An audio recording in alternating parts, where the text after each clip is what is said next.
Before we begin, if you love stories of survival, defiance, and love forged in the harshest conditions, stay with us until the very end. You won't believe how this unfolds. And don't forget to hit that like button and drop a comment telling us what city you're watching from. Let's dive in. The horse's breath came in thick white clouds, the only warmth in a landscape that had forgotten mercy. Duke Ronan Hale sat rigid in the saddle, his scarred hands gripping the reins as the skeletal outline of Blackwater Estate rose from the frozen earth ahead. 8 years. 8 years since he'd last seen these walls, these broken windows, this monument to everything he'd lost. He shouldn't have come back. The estate looked worse than he'd imagined. Shutters hanging by single nails, the iron gate collapsed into the snow. The gardens he remembered from childhood, now just skeletal fingers of dead brush clawing at the gray sky. Good. Let it rot. Let it all rot the way his brother had rotted in that unmarked grave on the southern border. Ronan dismounted, his boots crunching through ice-crusted snow. The cold bit through his military coat, but he barely felt it. He'd felt worse. Much worse. The frontier campaigns had taught him that pain was just another language, and cold was just another enemy you learned to ignore. The plan was simple.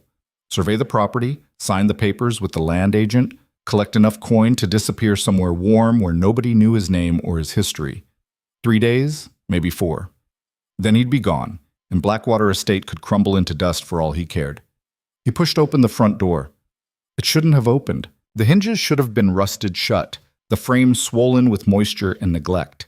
Instead, the door swung inward smoothly, almost welcomingly, and a wave of heat, actual heat, rolled out to meet him. Ronan's hand went to the knife at his belt, military instinct overriding confusion. Someone had been here. Someone was still here. The entrance hall looked nothing like the abandoned ruin he'd expected. The floor had been swept. Candles burned in the wall sconces, and from somewhere deeper in the house came the sound he least expected to hear, a child coughing. "Who the hell? Don't move!" The voice came from the shadows to his left, steady and cold as the wind outside. A woman stepped into the candlelight, and Ronan found himself staring down the barrel of an old flintlock pistol that looked like it had seen better days but would still punch a hole through his chest at this range. She was younger than he'd expected for a squatter, mid-20s maybe, with dark hair pulled back in a practical braid and eyes that held no fear whatsoever.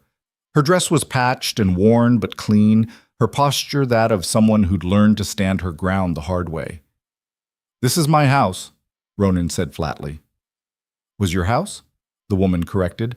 "Past tense. I paid rent to the land agent 6 months ago. I have papers." "What land agent?" "Matthias Crane. He said the property was available for lease, that the owner had abandoned it years ago and wasn't coming back." Her eyes narrowed. "You're not supposed to be here."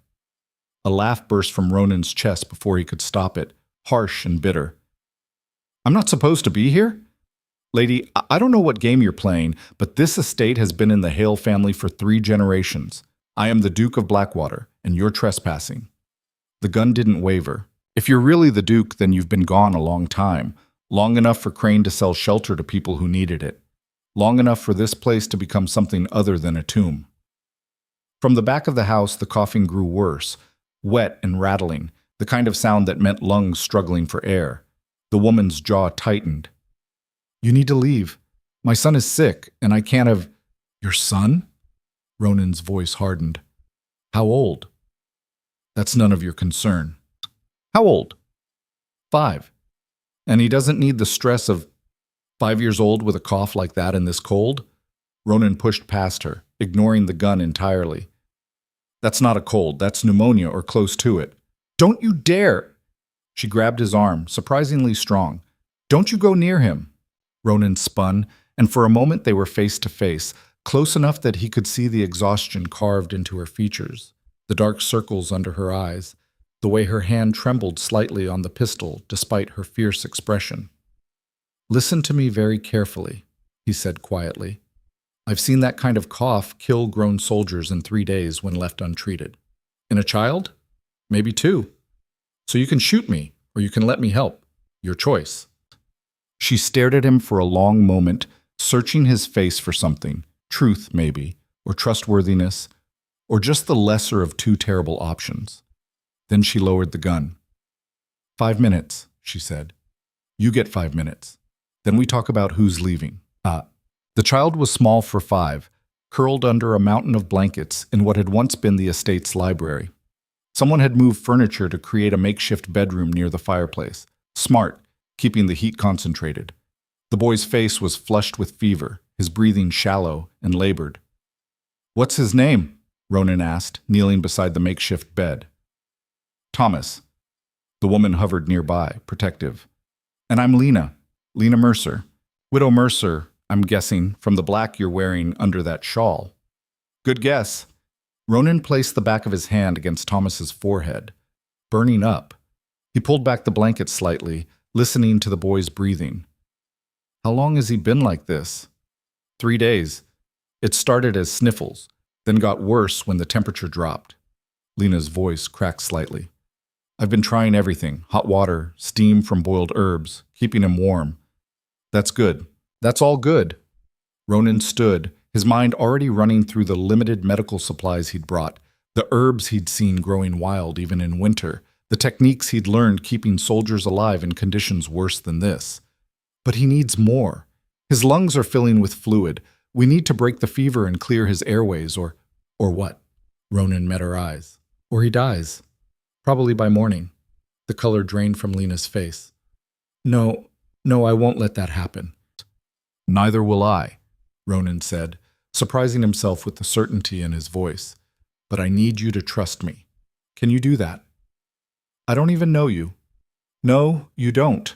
But your son is dying, and I'm the only one here who's kept people alive in worse situations than this. He softened his tone slightly. I'm not your enemy, Mrs. Mercer. Not tonight. Lena looked at her son, then back at Ronan. He could see the war happening behind her eyes, maternal instinct fighting with desperate hope, pride battling with fear. What do you need? She finally asked. Clean water, boiling, all the blankets you can find. And there's a plant that grows near the north wall. Winter thyme, we called it in the campaigns. Small purple flowers even in snow. I need as much as you can gather in the next 10 minutes. Winter thyme, north wall, 10 minutes. Lena repeated it like a military order, then paused at the door. Why are you doing this? Ronan looked down at the feverish child. Because I've seen too many people die when they didn't have to. And I'm tired of it.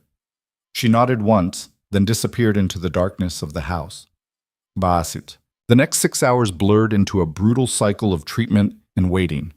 Ronan crushed wintertime into a paste, mixed it with honey he found in Lena's sparse pantry, and coaxed it down Thomas's throat despite the boy's weak protests. He created a steam tent using blankets and a pot of boiling water infused with herbs, letting the vapors work into the child's congested lungs. Lena worked beside him without complaint, following instructions precisely, anticipating needs before he voiced them. She was competent, he noticed, the kind of practical intelligence that came from surviving rather than learning. You've done this before, she observed around midnight, watching him adjust Thomas's position to help drainage. Too many times. Where? The southern frontier, 5 years fighting border wars most people don't even know happened. Ronan checked the boy's pulse, still fast but stronger. You learn field medicine fast when the nearest surgeon is 3 days right away. Is that where you got those? Lena gestured to the scars visible on his hands, the ones that disappeared under his sleeves. Some of them. She didn't push, which he appreciated. Instead, she asked, Why did you come back? To Blackwater, I mean. You said you've been gone 8 years. Ronan was quiet for a long moment. To sell it, to be done with it. Because of your brother? He looked at her sharply. What do you know about my brother? Only what Crane told me. That the previous Duke died young, that you inherited but never came back. That the estate has been bleeding money and memories ever since. Lena wrapped her arms around herself. He made it sound romantic, tragic, like something from a story. It wasn't romantic, Ronan said flatly. It was stupid. My brother Adrian died because he believed in honor and duty and all the pretty words that get men killed. He went to war when he didn't have to, fought in battles that weren't his to fight, and got a musket ball through the chest for his trouble. I was the one who buried him in the mud while our unit fell back. There's nothing romantic about that. The bitterness in his voice surprised even him. He'd thought he'd buried those feelings along with Adrian, but apparently 8 years wasn't long enough. Lena was quiet for a moment. I'm sorry. Don't be. Just keep that water boiling. By 3 in the morning, Thomas's fever broke. The boy slipped into a deeper, more natural sleep, his breathing evening out. Ronan sat back against the wall, exhaustion finally catching up with him. He's going to be all right, he said. Lena pressed her hands to her face, and for the first time since he'd met her, she let the tears come. They were silent tears, the kind that came from someone who'd learned to cry quietly so as not to disturb others. Thank you, she whispered.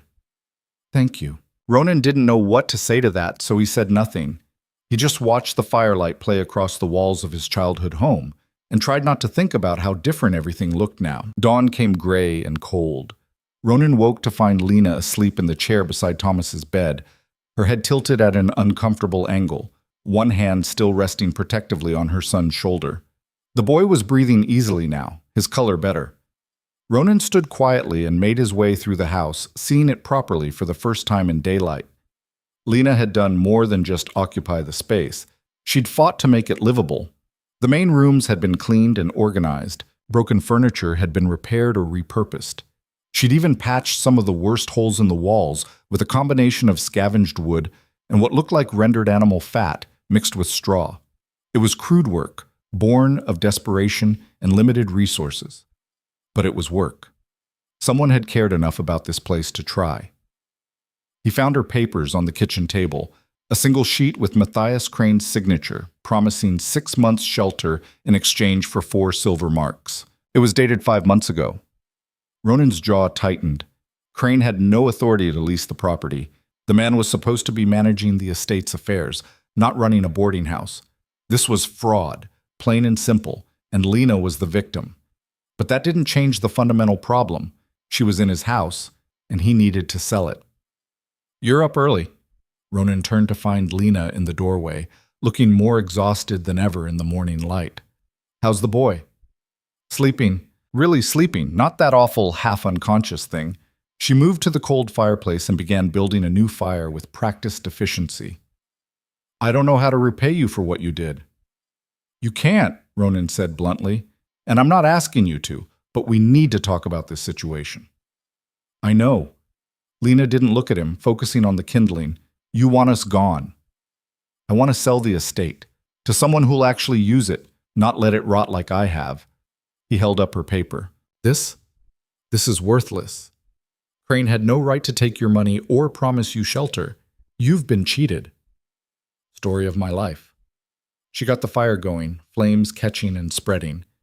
So what happens now? You throw us out into the snow? No. The word came out harder than he intended. But I need you to understand. I can't just let you stay. This property is the only asset I have left. Selling it is supposed to give me enough to start over somewhere else. Somewhere without... He stopped himself. Without ghosts? Lena finished quietly. Something like that.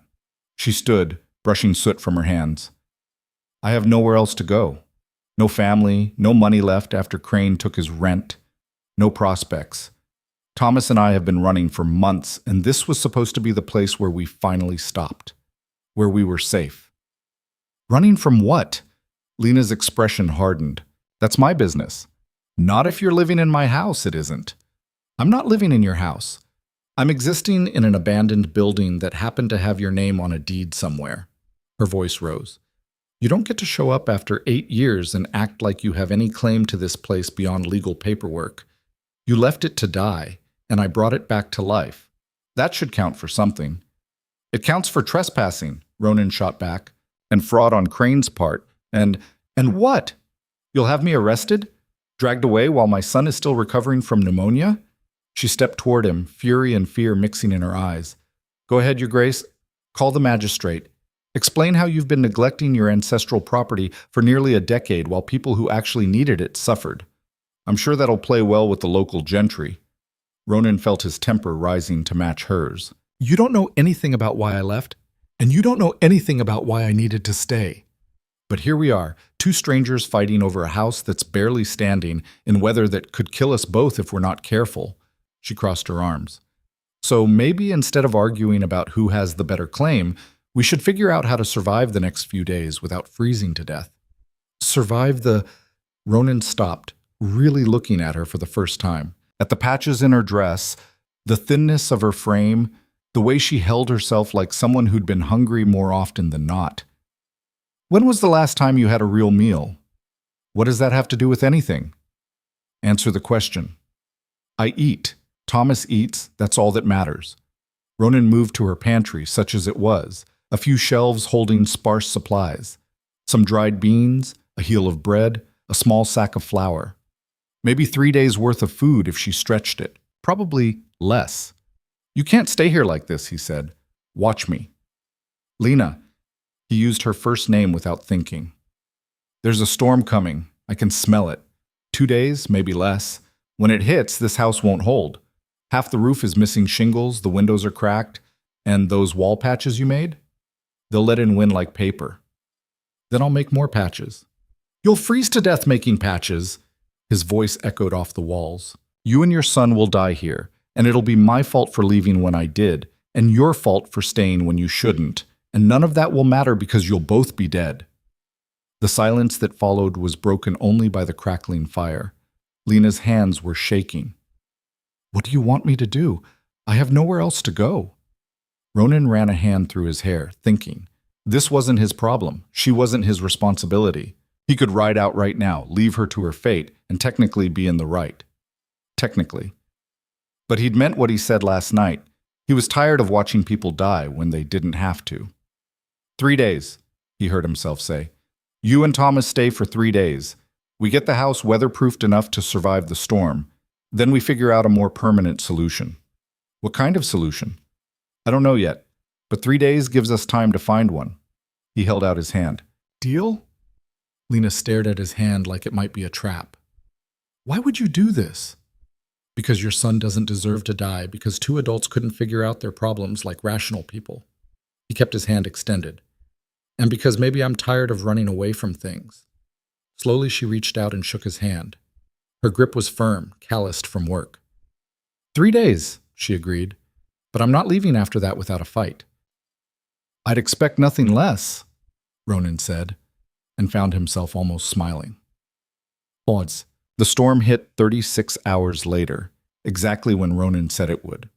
By then, they'd worked themselves into exhaustion, Ronan on the roof patching holes with whatever materials they could scavenge, Lena reinforcing the window frames and sealing cracks with a mixture of tar and cloth. They barely spoke except to coordinate work, 2 people united by the single goal of survival. Thomas helped where he could, fetching tools and holding materials, his energy returning with surprising speed. The boy was resilient, Ronan noticed. Good survival instinct for one so young.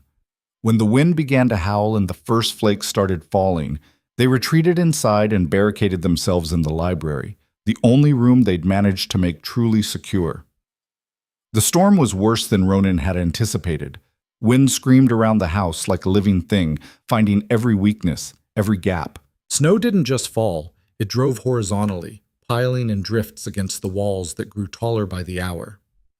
Is it always like this? Lena asked, huddled near the fire with Thomas asleep in her lap. The frontier storms? Yes. People who don't respect them die. Ronan checked the windows again, making sure the shutters held. Blackwater Estate sits right on the edge of the wilderness. When I was a child, my brother and I used to watch storms like this and pretend we were defending a castle against an army. Were you scared? Terrified. But Adrian always said fear was just intelligence recognizing danger. The trick was not letting it paralyze you. Smart brother. Too smart. That was his problem. Ronan settled against the wall. He could see all the dangers, understood all the risks, and charged forward anyway because he thought that's what a duke should do. Noble, brave, stupid. You loved him very much. It wasn't a question, but Ronan answered anyway. Yes, and I hated him for leaving me alone with all of this. He gestured at the house around them. The title, the responsibility, the expectations. I wasn't supposed to be the duke. I was supposed to be the spare, the one who could disappear into the military and never have to worry about running an estate or managing tenants or playing politics with people who smiled while planning your ruin. But he died, and you became the Duke anyway. I became a title without a Duke. There's a difference. Ronan watched the shadows dance on the walls. I tried for about 6 months, attended the council meetings, reviewed the accounts, made decisions about crop rotations and tenant disputes, and all the endless minutiae that Adrian had made look easy. But every day I stayed here, I felt him dying again. Felt the weight of all the things I should have done differently, all the ways I'd failed him. So you left. So I ran. Joined a frontier regiment under a false name, spent 5 years doing the one thing I was actually good at, surviving, fighting, making sure other people lived even when I didn't particularly care if I did. Lena was quiet for a long moment. And now you're back. And now I'm back, Ronan agreed, trying to close a chapter that should have ended 8 years ago. What if you can't close it? What if some chapters don't end? They just change. Before he could answer, something massive hit the north wall with a boom that shook the entire house. Thomas jerked awake, crying out in fear. Lena held him close, making soothing sounds, but her eyes were wide with terror. What was that? Ronan was already moving, grabbing a lantern. Stay here. Like hell. Stay here with your son. He was already out the door, moving through the dark house by memory and feel.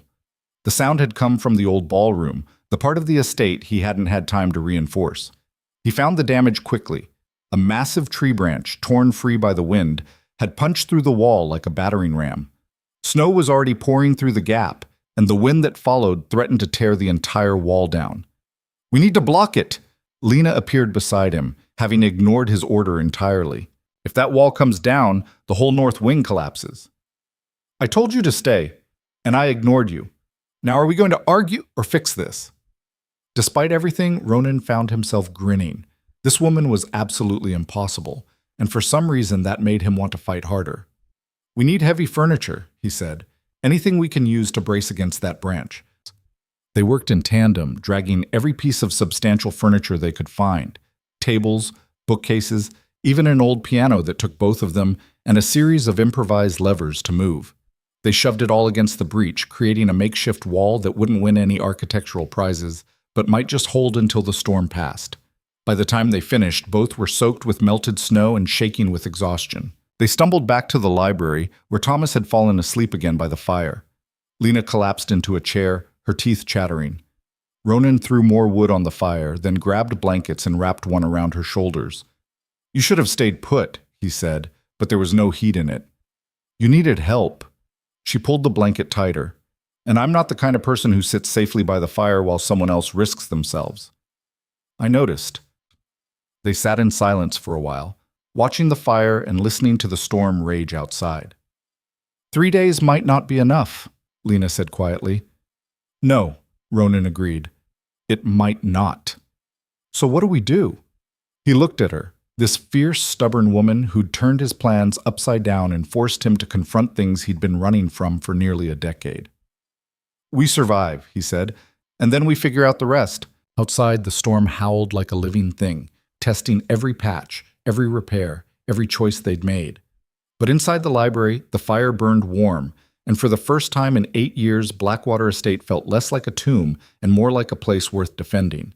The real fight, Ronan knew, was just beginning, but for once, he wasn't running from it. The storm didn't break for 4 days. 4 days of howling wind and snow that piled against the walls until the first-floor windows were halfway buried. 4 days of rationing food that had already been scarce, of burning furniture when the firewood ran out, of checking and rechecking their makeshift repairs every few hours because the alternative was freezing to death in their sleep. By the third day, the tension between Ronan and Lena had shifted into something else. Not quite friendship, but a kind of mutual respect born from shared hardship. They moved around each other with practiced efficiency, anticipating needs, dividing labor without discussion. Thomas, recovering his strength with the resilience of childhood, helped where he could and stayed quiet when he couldn't. But on the fourth morning, when Ronan checked their food supplies, he found almost nothing left. Some beans, a handful of dried meat that had seen better days. Maybe enough for one more meal if they stretched it. We're out of time, he said. Lena stood at the window, watching snow continue to fall. The storm has to end eventually. Before or after we starve, Ronan joined her, studying the white landscape. There's a smokehouse about a quarter-mile north. If my memory's right, there might still be preserved meat hanging there. The building was stone, built to last. A quarter-mile in this? Lena gestured at the blizzard. You'd be dead before you made it halfway. I've traveled in worse. That's a lie, and we both know it. She turned to face him. This isn't the frontier, Ronan. You don't have a unit backing you up, no supply lines, no... I have rope, I have landmarks, and I have no other choice. He moved toward his pack, pulling out the coil of rope he'd brought from his saddlebag. I tie one end here, follow the tree line to the smokehouse, grab whatever's there, and follow the rope back. Simple. Simple, Lena repeated, her voice flat. And when the rope breaks? When you lose your bearings in the whiteout? When you freeze to death because you're too stubborn to admit this is suicide? Then you and Thomas eat what's left of the food, wait for the storm to clear, and get out of here. Ronan checked his coat, his boots, making sure everything was as weatherproof as possible. But I'm not sitting here watching a child starve when there might be food within reach.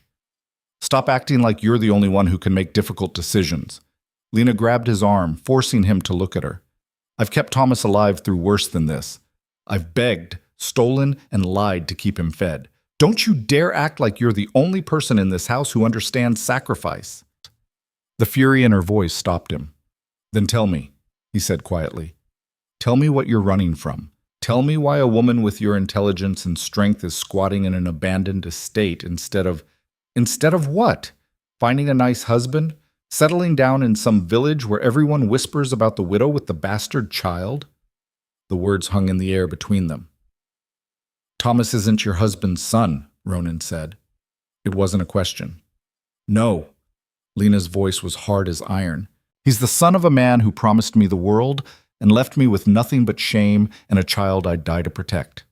My husband, my real husband, married me anyway, gave Thomas his name, gave us both dignity when no one else would. And when he died last winter, his family couldn't wait to throw us out. Said I'd brought dishonor to their name. Said Thomas was a reminder of my sin.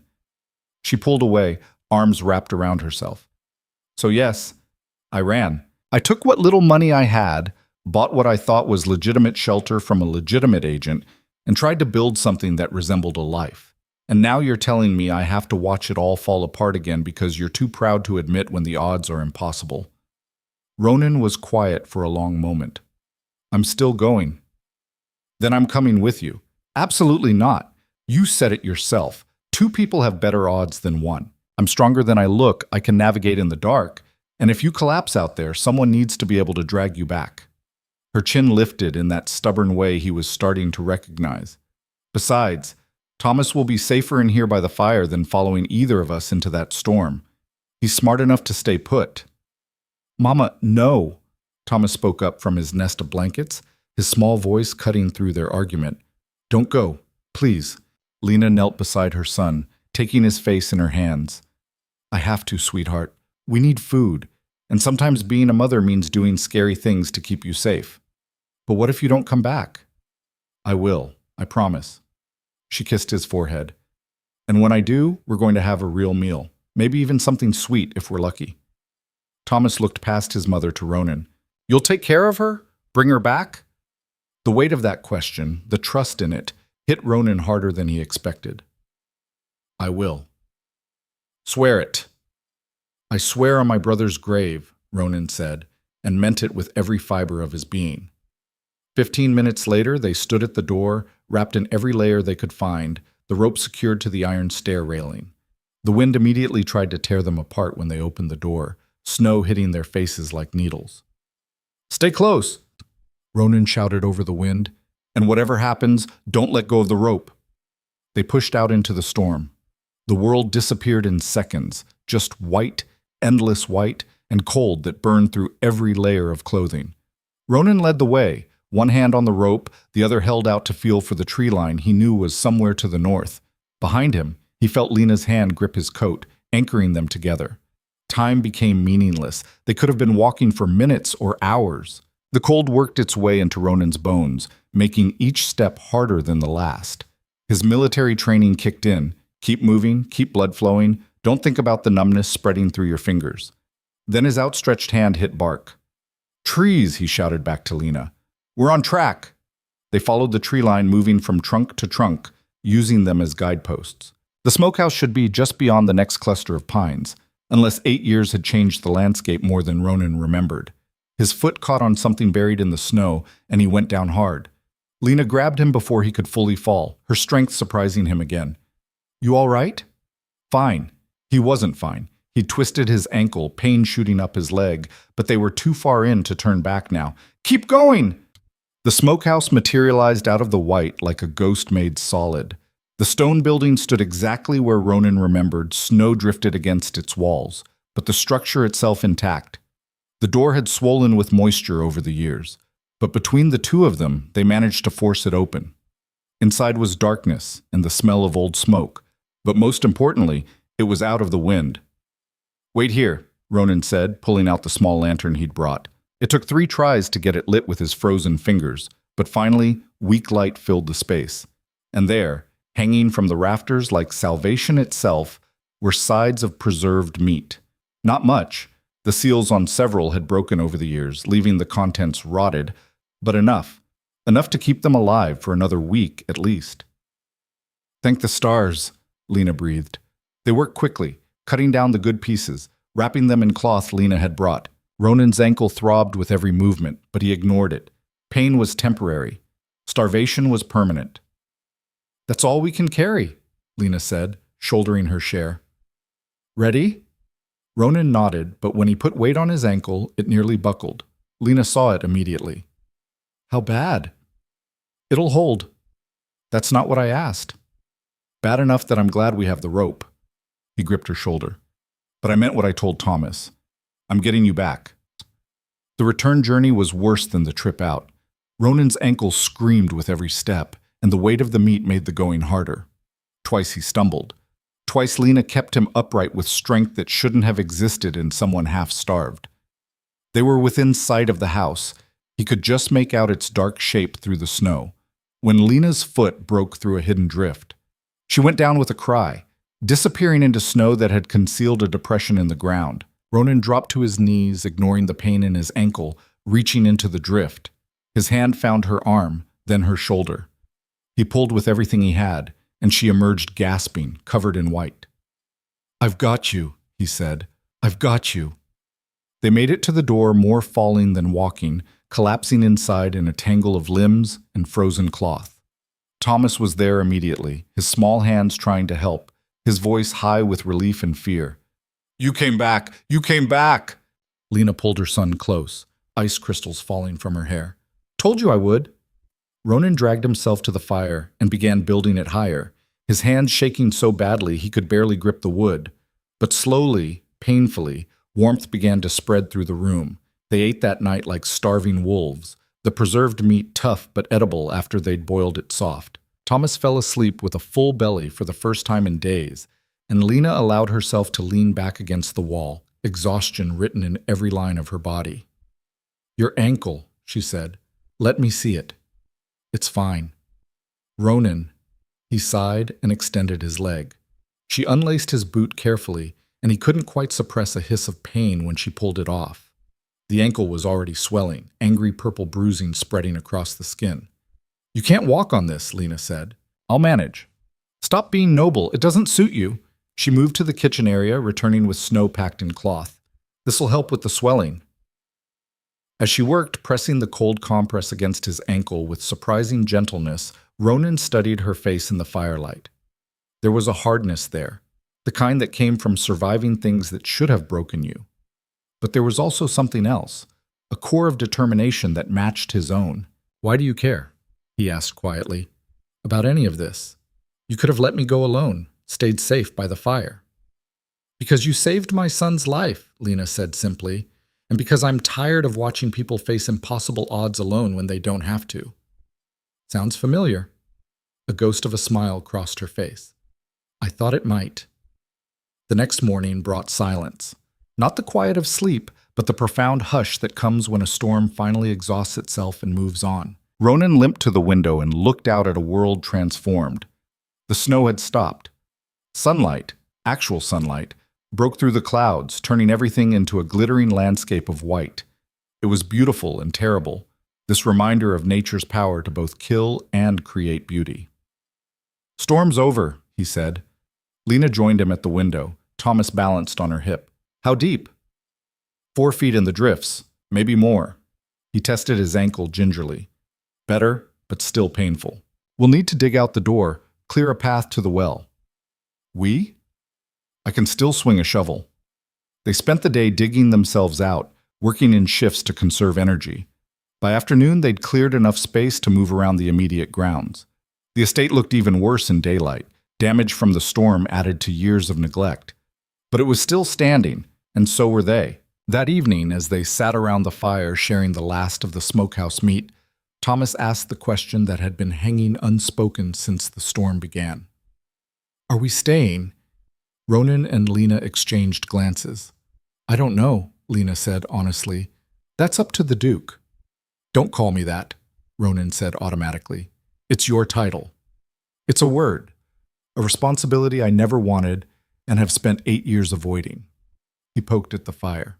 "But you're right about one thing. This place shouldn't be left to rot.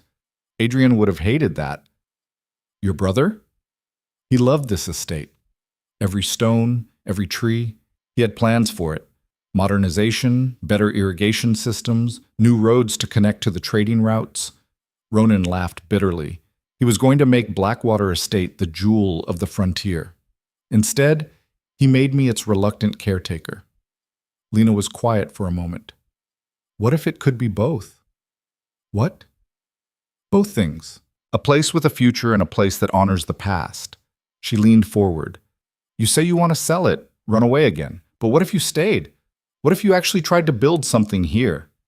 "With what resources? I have no money, no workers, no—" "You have knowledge, skills, military experience that translates to organization and planning." Lena's eyes were bright with an idea taking shape. "And you have me, someone who knows how to make something from nothing, who's not afraid of hard work." "You're proposing what exactly? A partnership?" "Why not?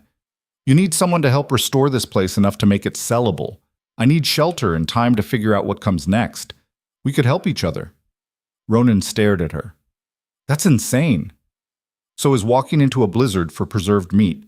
So is patching walls with animal fat and hope. So is letting strangers live in my house," Ronan finished. "I'm starting to see a pattern." "Is that a yes?" "It's a maybe." He shifted, his ankle throbbing. "But there are conditions. You follow my lead on structural repairs. I'm not having the place fall down because someone decided to get creative with load-bearing walls." "Agreed. And you listen to me about supplies and rationing. I've been making limited resources stretch for months." "Fair." Ronan extended his hand. "Partners." "Temporarily." Lena shook it, her grip firm. "Temporarily." Thomas, who'd been following the conversation with wide eyes, spoke up. "Does this mean we can stay?"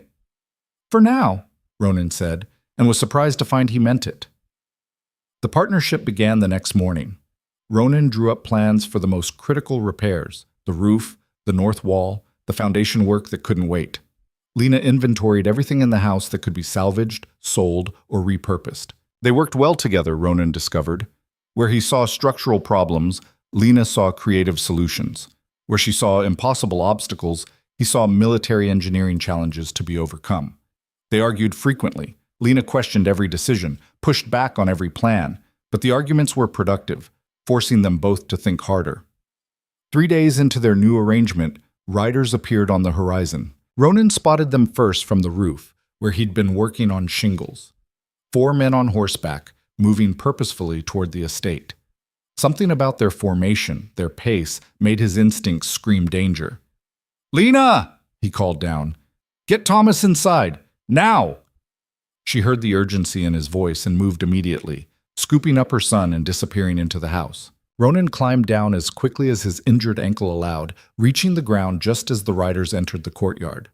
The leader was a big man, well-fed and well-dressed for the frontier. His coat was fine wool, his horse expensive breeding stock.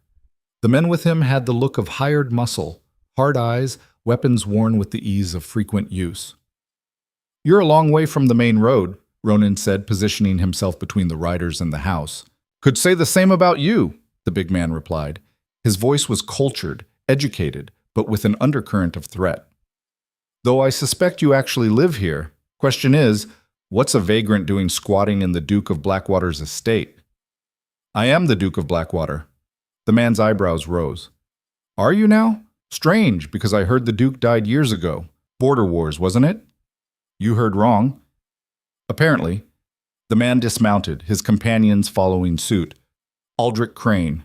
I handle property management for this region. My brother Matthias handles the leasing side of things." Understanding dawned cold in Ronan's gut. "Your brother's the one who's been collecting rent on my property." "Your property?" Aldrich smiled, but there was no warmth in it. "See, that's where this gets interesting. You've been gone 8 years. No correspondence, no payment of property taxes, no response to legal notices. Under frontier law, abandoned properties can be claimed through adverse possession after 7 years of continuous neglect. This property hasn't been continuously neglected. I hired your brother to manage it." "Did you? Show me the contract." Ronan's silence was answer enough. "Thought so," Aldrich continued. "Here's what I think happened. You left 8 years ago. My brother, being a helpful sort, kept an eye on the place. When it became clear you weren't coming back, he began leasing it to people who needed shelter. Very charitable of him, really. Helped a lot of folks.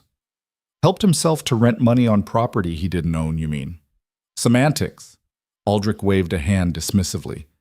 "The point is, you can't just show up after 8 years and expect to reclaim what you abandoned. There are legal processes, documentation, proof of ownership." "I have proof." "Do you?" "Because I have 7 years of tax records showing this property in arrears. I have documentation of maintenance performed at my family's expense. I have testimony from a dozen tenants who'll swear the place was abandoned when they arrived." Aldrich's smile widened. "What do you have besides a name and an old title that means nothing out here on the frontier?"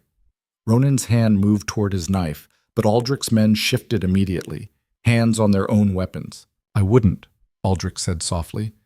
"That would be assault on a legal property manager performing his duties. Might even be construed as treason against the crown, threatening a man acting under royal charter." "What do you want?" "Want? Nothing. I'm simply informing you of the legal situation. You can contest the claim, of course. File papers with the frontier magistrate, wait for a hearing. Probably 6 months out, maybe longer. Wait for uneasy. In the meantime, I'll have to ask you to vacate the property until ownership is settled."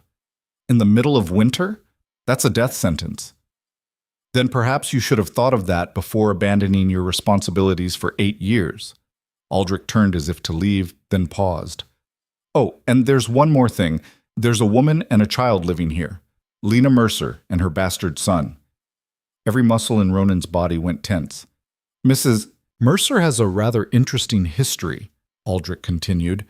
"Ran away from her late husband's family without permission. Took property that didn't belong to her, including the child. There's a legal claim against her for theft and kidnapping. Thomas is her son. Thomas is the property of the family who gave him a name and legitimacy. They want him back. They've hired me to facilitate his return." Aldrich's voice hardened. "So here's what's going to happen. You're going to vacate this property, and Mrs. Mercer is going to turn over the boy, peacefully. Or I come back with the magistrate and armed deputies, and we remove you all by force. She'll never give him up. Then she'll hang for kidnapping, and the boy will be taken anyway. Her choice." Aldrich mounted his horse. "You have 3 days to decide. After that, I stop being polite." The riders left, kicking up snow as they departed. Ronan stood frozen until they disappeared over the ridge, then turned to find Lena in the doorway, her face white as death. "You heard?" "Every word." She was shaking. "They'll take Thomas. They'll take my son." "No," Ronan said firmly. "They won't." "You heard him. They have the law on their side. They have armed men. They have threats and paperwork." Ronan moved toward her. "But we have something better." What could we possibly have against all that?" Ronan met her eyes, and in that moment made a decision that would change everything. "We have me, a duke with an actual claim to this property, and we have a solution they won't expect. What solution? Marriage. The word hung in the cold air between them. If you marry me, Ronan continued, his voice steady despite the insanity of what he was proposing, Thomas becomes my legal son. No one can take him without going through me, and I'm not some widow without resources. I'm nobility, with rights and protections even out here on the frontier. Lena stared at him like he'd lost his mind. You want to marry me? To protect Thomas? I want to stop the Cranes from stealing what isn't theirs. Your son and my property. Marriage does both. That's the most insane. Insane like walking into a blizzard? Like patching walls with hope? Like fighting to survive when everyone says you should give up? He stepped closer. You said we could help each other. Well, help me protect this estate from fraudsters, and I'll help you protect your son from people who think they can claim him like property. But marriage? Ronan, we barely know each other. I know you're fierce and strong and would die before letting anyone hurt Thomas. I know you don't back down from fights, even when the odds are impossible. I know you make me want to stop running and start fighting. His voice softened. That's more than most married couples can say. Lena pressed her hands to her face. This is madness. Yes, but it's also our best chance. She looked past him to where Thomas stood in the doorway, confusion and fear warring on his small face. Then she looked back at Ronan, searching his eyes for something, certainty, maybe, or at least conviction. If we do this, she said slowly, it's not just for show. I won't be some convenient wife you set aside when the danger passes. I wouldn't expect you to be. And I have equal say in decisions about this estate, about Thomas, about everything. Agreed. And if you ever try to use this marriage to control me or my son, I'll leave and take my chances with the law. Fair enough. Ronan extended his hand one more time. Partners in everything, then, facing whatever comes together. Lena looked at his hand for a long moment. Then, slowly, she took it. Partners, she said. In everything. Behind them, Thomas's voice was small but hopeful. Does this mean Ronan's going to be my papa? Lena turned to her son, and despite everything, she smiled. If he'll have us, I will, Ronan said, and meant it with surprising intensity. I absolutely will. The sun was setting over Blackwater Estate, painting the snow in shades of gold and crimson. Somewhere out there, the Crane brothers were planning their next move, counting on fear and law to give them victory. But here, in the ruins of a house that had seemed beyond saving, 3 people had just made a decision that would change everything. The real battle was coming, but this time none of them would face it alone. The marriage happened at dawn, witnessed by nothing but frozen ground and a sky the color of steel.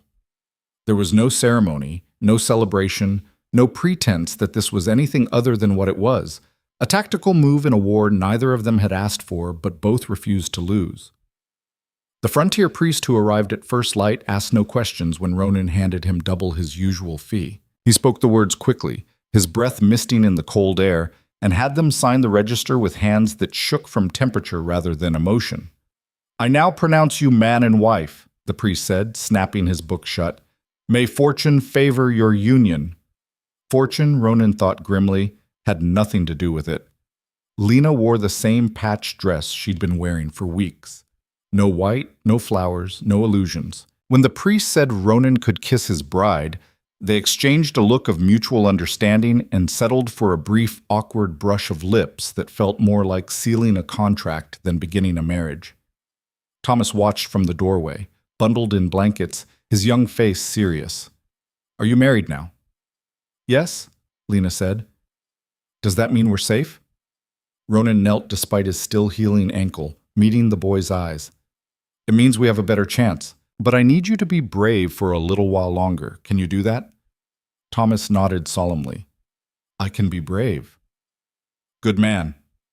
The priest left with his payment and his discretion intact. The 3 of them stood in the courtyard as the sun climbed higher, casting long shadows across the snow. Now what? Lena asked. Now we wait for the Cranes to make their move, Ronan said, and when they do, we hit back harder than they expect. They didn't have to wait long. 2 days later, Aldrich Crane returned, but this time he brought more than just hired muscle.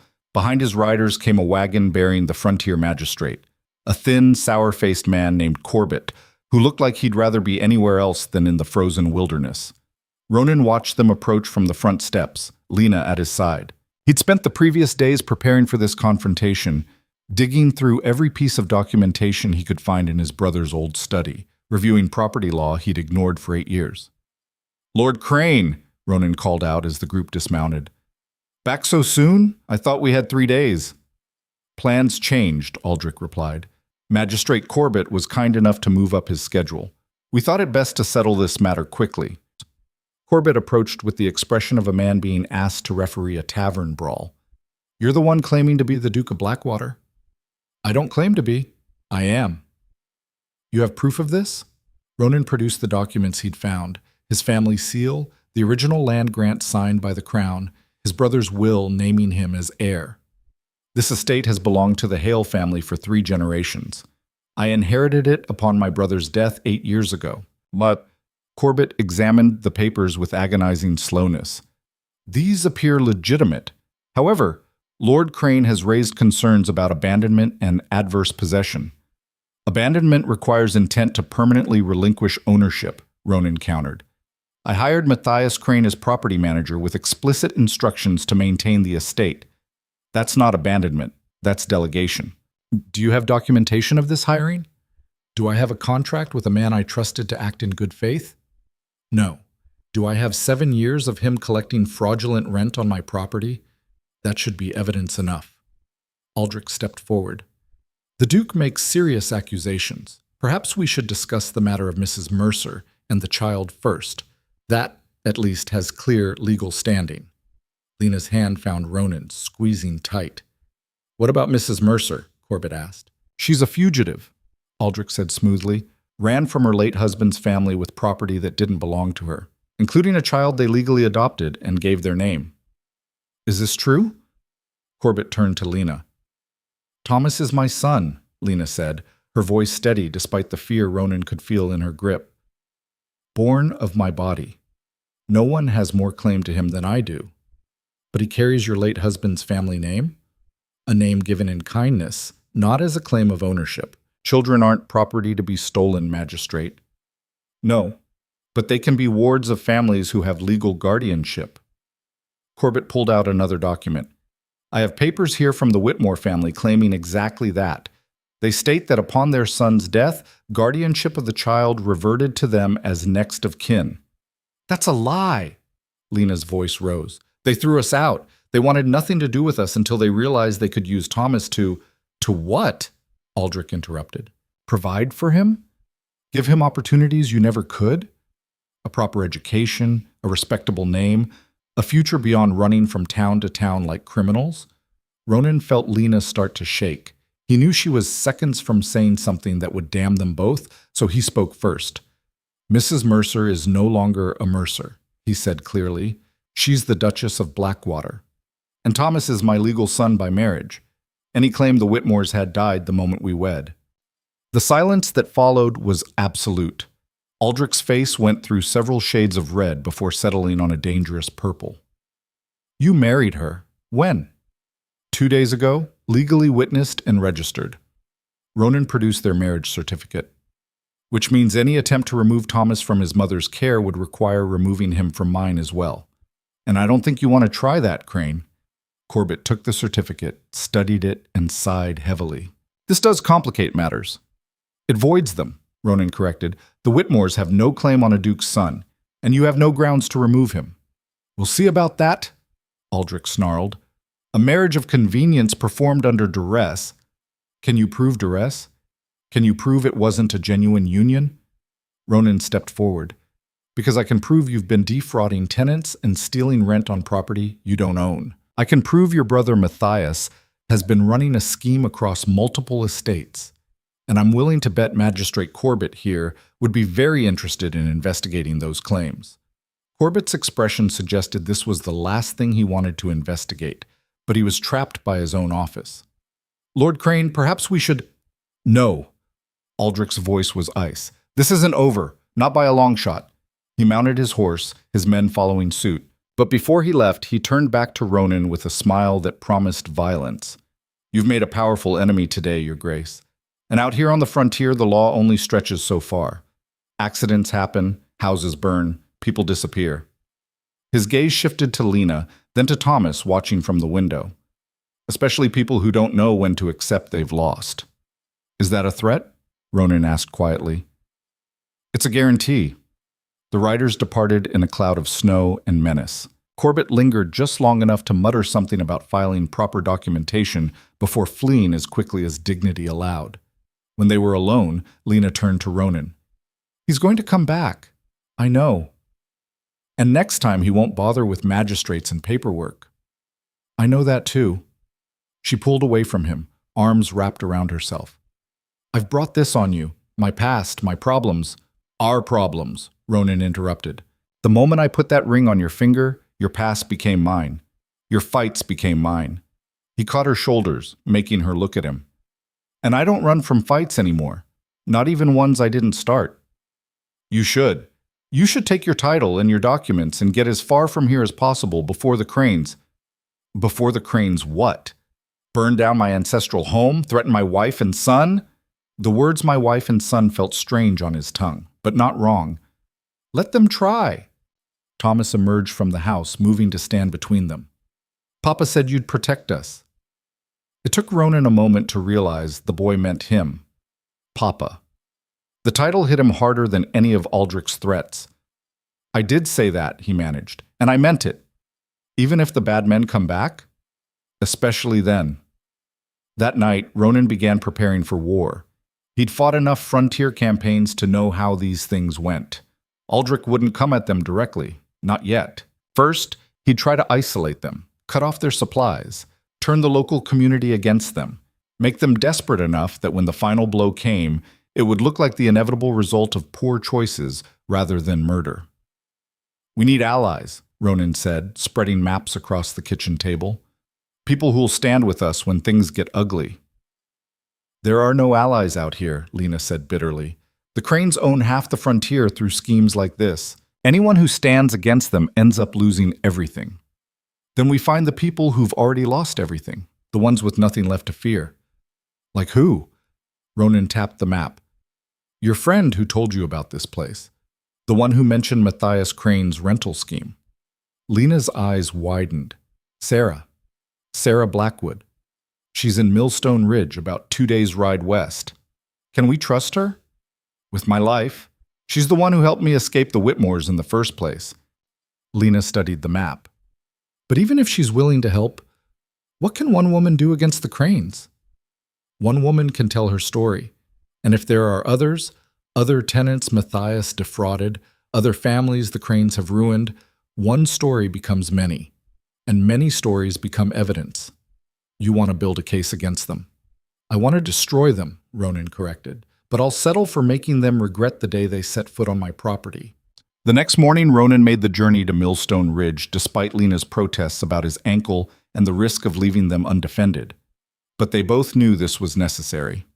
Thomas stayed close to his mother, the boy's natural cheer dampened by the tension that had settled over the estate like another layer of snow. Millstone Ridge was less a town and more a collection of buildings huddled together against the cold. Ronan found Sarah Blackwood running a boarding house that had seen better days, her face weathered by years of hard frontier living. You're the Duke, she said when he introduced himself. Not a question. I am. Lena married you. She did. Sarah studied him with eyes that missed nothing. For love or survival? Does it matter? To her it will. Eventually. She gestured him inside. But right now, I'm guessing you're here because Aldrich Crane has decided to make your life a living hell. Good guess. Over weak tea in a drafty room, Sarah told him about Matthias Crane's scheme. It was exactly what Ronan had suspected. The younger brother leased abandoned or neglected properties to desperate families, collected rent for 6 months to a year, then his older brother would arrive with legal documents claiming the property had been sold or reclaimed. The tenants lost everything they'd paid, and the Cranes walked away richer. How many families? Ronan asked. That I know of. 15, maybe 20, but I'm guessing it's more. They've been working this frontier for at least 5 years. And no one's reported them? To who? Magistrate Corbett? Sarah laughed bitterly. He's in the Crane's pocket, has been since they helped fund his election. The law out here isn't about justice, Duke. It's about who has the most coin and the least conscience. Then we change that. With what? Good intentions? With testimony, documentation, enough evidence that even Corbett can't ignore it. Ronan leaned forward. I need you to help me find the other families. Get their stories, their proof of payment to Matthias. Build a case so strong that the Cranes can't talk their way out of it. And if they decide to kill you before you can present that case, then you present it for me. Sarah was quiet for a long moment. You're serious about this? My wife and son are in danger because these men think they can take whatever they want. Yes, I'm serious. Your wife? Sarah's lips quirked. Never thought I'd see Lena Mercer trust a man enough to marry him. You must be something special. I'm someone who keeps his promises, that's all. Out here, that makes you rarer than gold. Sarah stood. All right, Duke, I'll help you. But you need to understand, the moment the Cranes find out we're building a case against them, they'll escalate, and people will die. People are already dying, Ronan said. Slowly, quietly, ground down by men like the Cranes. At least this way, we die fighting. He rode back to Blackwater Estate with a list of names and locations, a fragile network of people who'd been victimized and might be willing to speak out. It wasn't much, but it was a start. Lena met him in the courtyard, relief and anxiety warring on her face. You're back. I was worried. I'm fine. He dismounted, pulling the list from his coat. We have allies. Not many, but enough. She scanned the names, and he saw recognition flicker across her face. I know some of these people. Met them when I was looking for shelter before I found this place. Good. Then you know they'll listen to you. What are you planning, Ronan? A reckoning. He looked at the estate, at this broken place that had somehow become worth fighting for. The Cranes think they can intimidate us into submission. We're going to show them they're wrong. But fate, it seemed, had other plans. 3 nights later, Thomas woke screaming. Ronan was on his feet before his mind fully processed the sound, muscle memory from years of frontier combat taking over. He grabbed the knife he kept beside the bed he still didn't quite know how to share with Lena, and ran toward Thomas's room. He found Lena already there, holding Thomas close while the boy sobbed into her shoulder. But it wasn't a nightmare that had woken him. The horses, Thomas gasped. Someone's herding the horses. From outside came the sound of terrified whinnying and the crack of something burning. Ronan ran to the window and saw hell itself painted in shades of orange and red. The stable was on fire, flames already climbing the walls, his horse and Lena's screaming in terror inside. Stay here, he shouted to Lena, already moving. Like hell! She was right behind him, Thomas in her arms. They burst into the courtyard to find the stable fully engulfed. Ronan could see his horse rearing in its stall, trapped by a door that had been chained shut from the outside. Lena's mare was down, overcome by smoke. Get water! Ronan yelled, running toward the stable despite the heat that felt like it would peel his skin off. He grabbed a post and used it to break the lock on the chains, the metal hot enough to burn his hands even through his gloves. The door swung open and his horse bolted, wild with fear. Ronan dove inside for the mare, but the smoke was too thick, the flames too close. He couldn't see, couldn't breathe. Hands grabbed him, pulling him back. Lena, her face black with soot, dragging him to safety. She's gone, Lena screamed over the roar of the fire. Ronan, she's gone! They stumbled away from the stable as it collapsed in on itself, sparks flying into the night sky like malevolent stars. Ronan's lungs burned, his hands screamed where the hot metal had seared through his gloves. But worse than the pain was the rage. Because carved into the courtyard snow, lit by the fire's glow, was a message. Next time, it's the house. The Cranes. They tried to kill us, Lena whispered, holding Thomas so tight the boy squeaked in protest. They actually tried to burn us alive. They tried to send a message, Ronan corrected, his voice hard as iron. They failed, and now they've made a mistake they're going to regret. What mistake? They've shown their hand too early, proven they're willing to commit arson and attempted murder. That's not civil law anymore. That's criminal. He turned to her and she stepped back from whatever she saw in his face. They wanted a war? They're going to get one. The next morning, Ronan rode for the territorial capital, pushing his surviving horse to its limits. He bypassed Magistrate Corbett entirely and went straight to the governor's office with evidence of the fire, the threats, and a formal accusation of attempted murder against the Crane brothers. The governor, a sharp-eyed woman named Adelaide Marks, who'd built her career on rooting out frontier corruption, listened to his testimony with increasing interest. "You're saying the Cranes have been running a property fraud scheme for years?" "I'm saying they've been stealing from desperate families and threatening anyone who stands against them. The fire at my estate was just their latest escalation." "You have proof?" "Testimony from 20 families, documentation of fraudulent rent payments, and the burned remains of a stable that was deliberately set to intimidate a duke into abandoning his legal property." Ronan placed Sarah's compiled evidence on her desk. "I have everything you need to destroy them.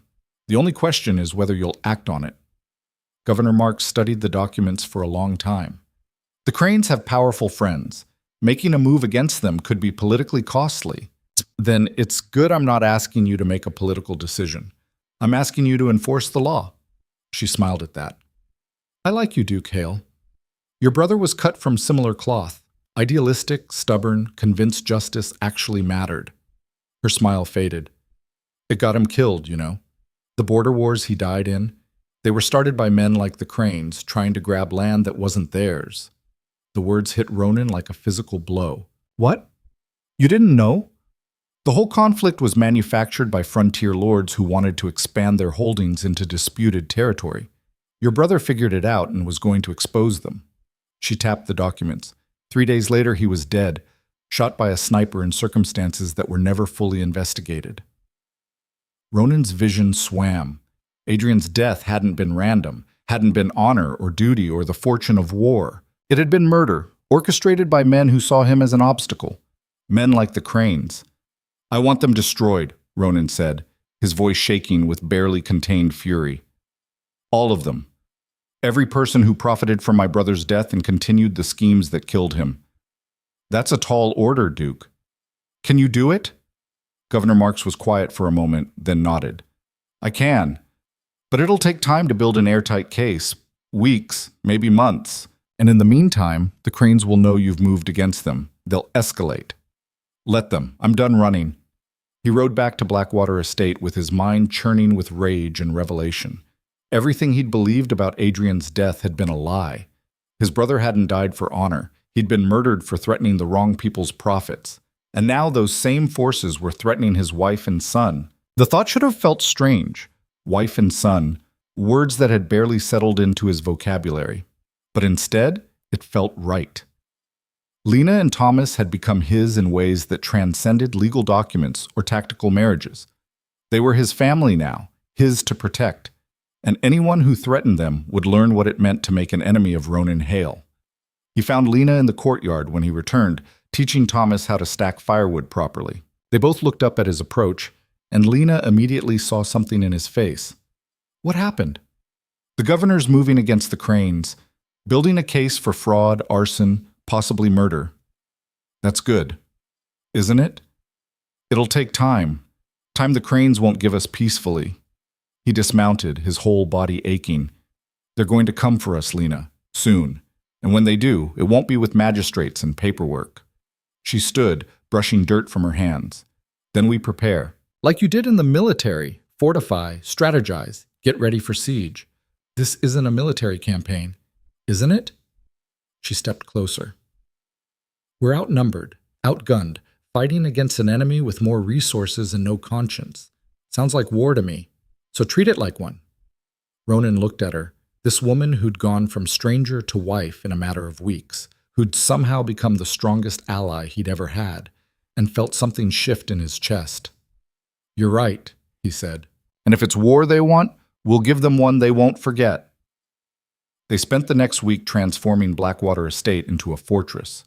Ronan used every trick he'd learned in the frontier campaigns: reinforced doors, shutters that could be barricaded, strategic stockpiles of supplies in multiple locations in case parts of the house became inaccessible.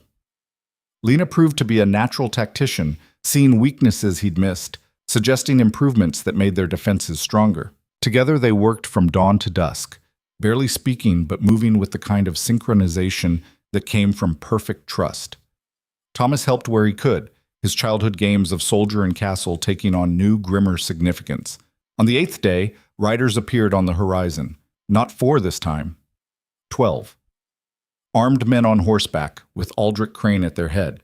Ronan and Lena stood on the front steps, united. Thomas was hidden in the cellar with instructions not to emerge until given the all-clear. "Duke Hale," Aldrich called out as he approached. "I hear you've been making accusations, very serious accusations. I've been telling the truth. If you find that accusatory, that's your problem." "The truth." Aldrich dismounted, his men spreading out to surround the house. "Is the truth that you're a failed duke who abandoned his responsibilities, who married a fugitive to spite proper legal authority, who's now fabricating crimes to cover his own inadequacies? Is the truth that you and your brother have been defrauding desperate families for years? That you murdered my brother to protect your schemes? That you tried to burn me alive when I threatened to expose you?"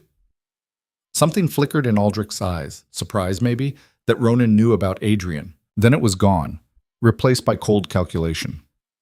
"You have no proof of any of that." "The governor seems to think I do." "The governor's 3 days' ride away. A lot can happen in 3 days." Aldrich gestured to his men. "Here's what's going to happen. You're going to sign over this property to me right now as compensation for the damage you've done to my family's reputation. Then you're going to leave the frontier and never come back. And if I refuse, then my men will remove you from the property by force. They'll be very thorough." His gaze shifted to the house. Very thorough indeed.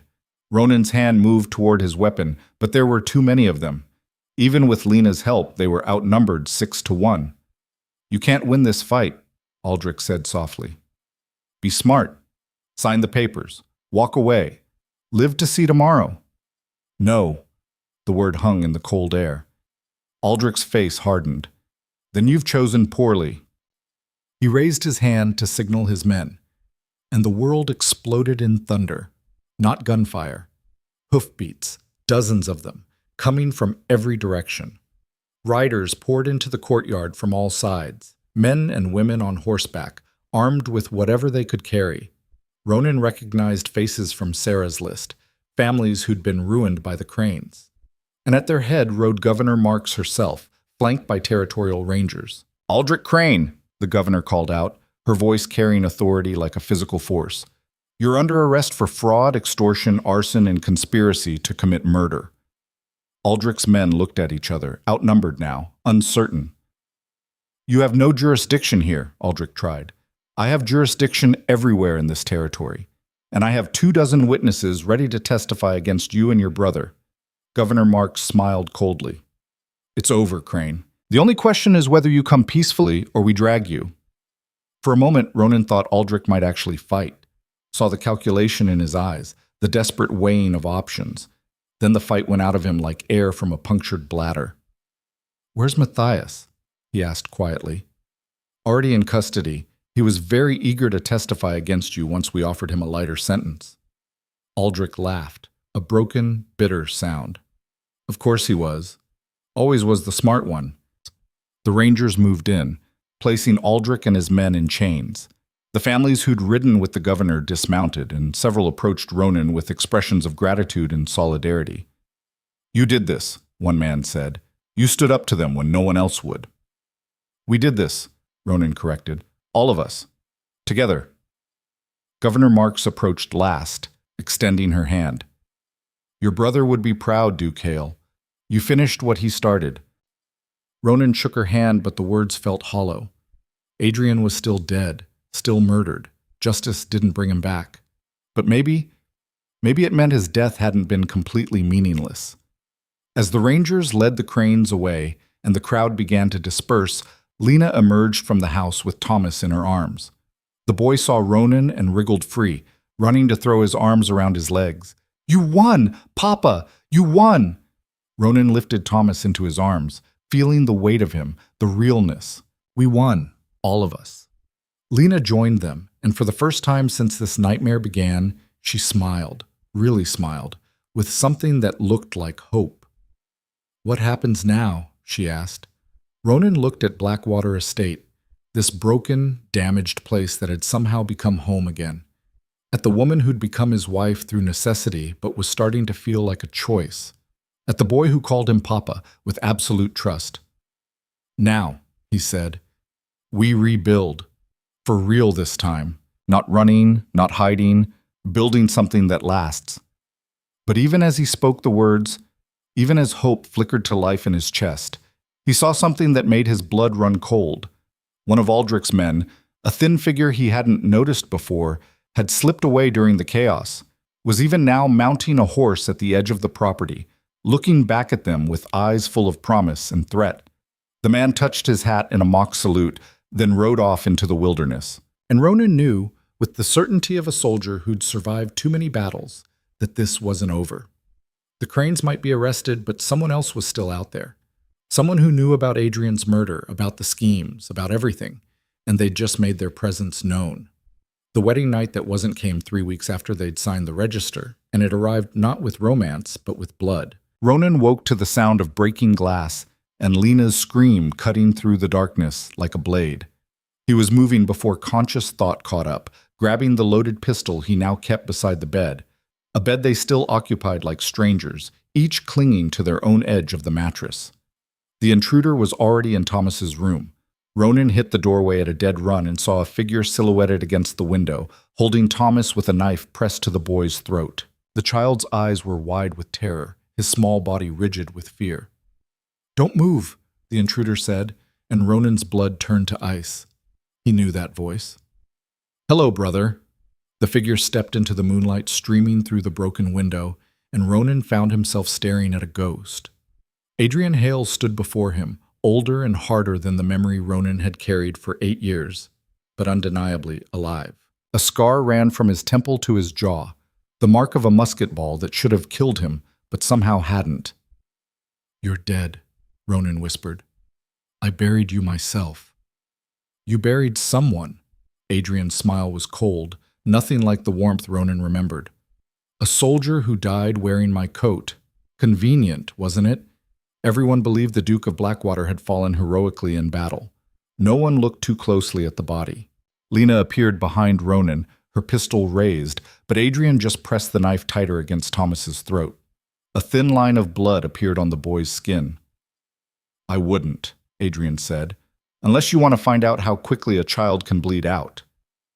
"Let him go," Ronan ordered, his gun trained on his brother's head. "Whatever this is about, the boy has nothing to do with it." "The boy has everything to do with it. He's leverage, just like his mother, just like this pathetic estate, just like everything you've tried to build in my absence." Adrian's eyes glittered with something dark and broken. "Did you really think you could just step into my life? Take my title, my property, my legacy? You were dead. You died 8 years ago." "I let you think I was dead. There's a difference." Adrian moved toward the door, dragging Thomas with him. The boy whimpered but didn't struggle, smart enough to know that any movement might push the blade deeper. "I was the one who uncovered the land fraud schemes, the one who threatened to expose the Cranes and their entire network of corruption.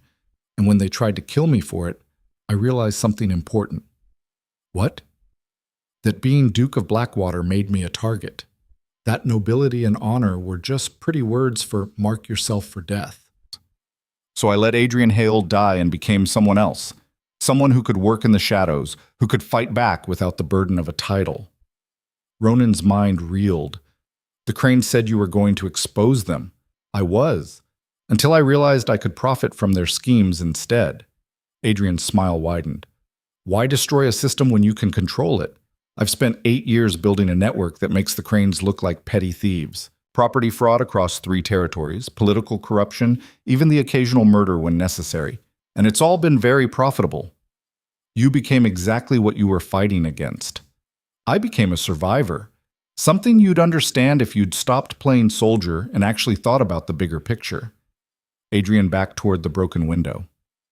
"But then you had to come back. Had to reclaim the estate, stir up trouble, get the governor involved. You've cost me months of work and thousands in lost revenue." "Good," Ronan said flatly.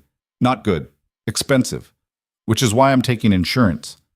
He lifted Thomas higher, the boy's feet dangling off the ground. You're going to sign over the estate to me, the real me, the person I am now, and you're going to disappear back into whatever hole you crawled out of. Do that, and the boy lives. And if I refuse, then I slit his throat right here, right now. Then I kill your convenient little wife.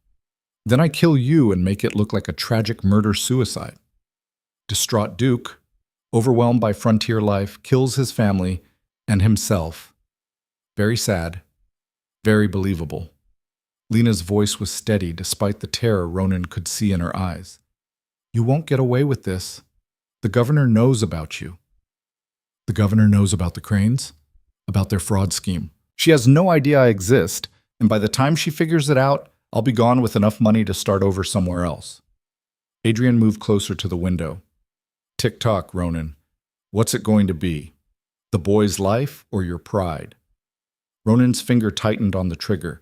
He had the shot, barely, but it was there. If he could take Adrian down without the knife cutting deeper, without the boy getting caught in the fall. Don't, Adrian said, reading his intention. You were never the better shot, brother. We both know it. It was true. Adrian had always been better with firearms, better at everything that required precision and control.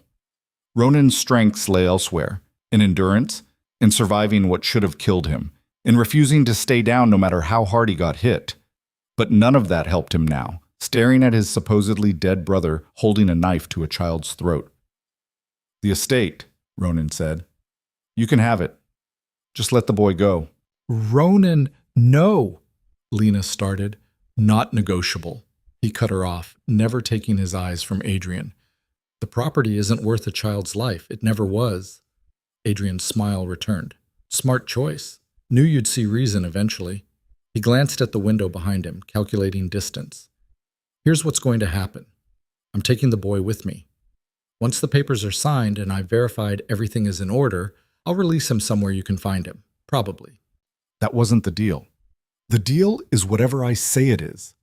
Adrian's composure cracked, revealing something wild and desperate underneath.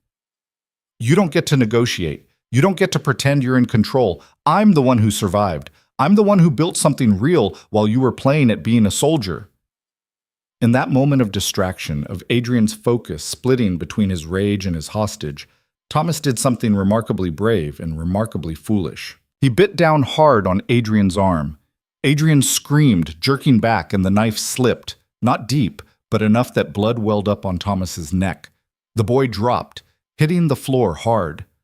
3 things happened simultaneously. Ronan fired, the shot catching Adrian in the shoulder and spinning him toward the window. Lena lunged forward, scooping Thomas up and diving for cover. And Adrian, wounded but not dead, threw himself through the already broken window, landing in the snow outside with a crash of glass and a spray of blood. Ronan was through the window seconds later, but Adrian was already running, leaving a trail of blood across the white ground.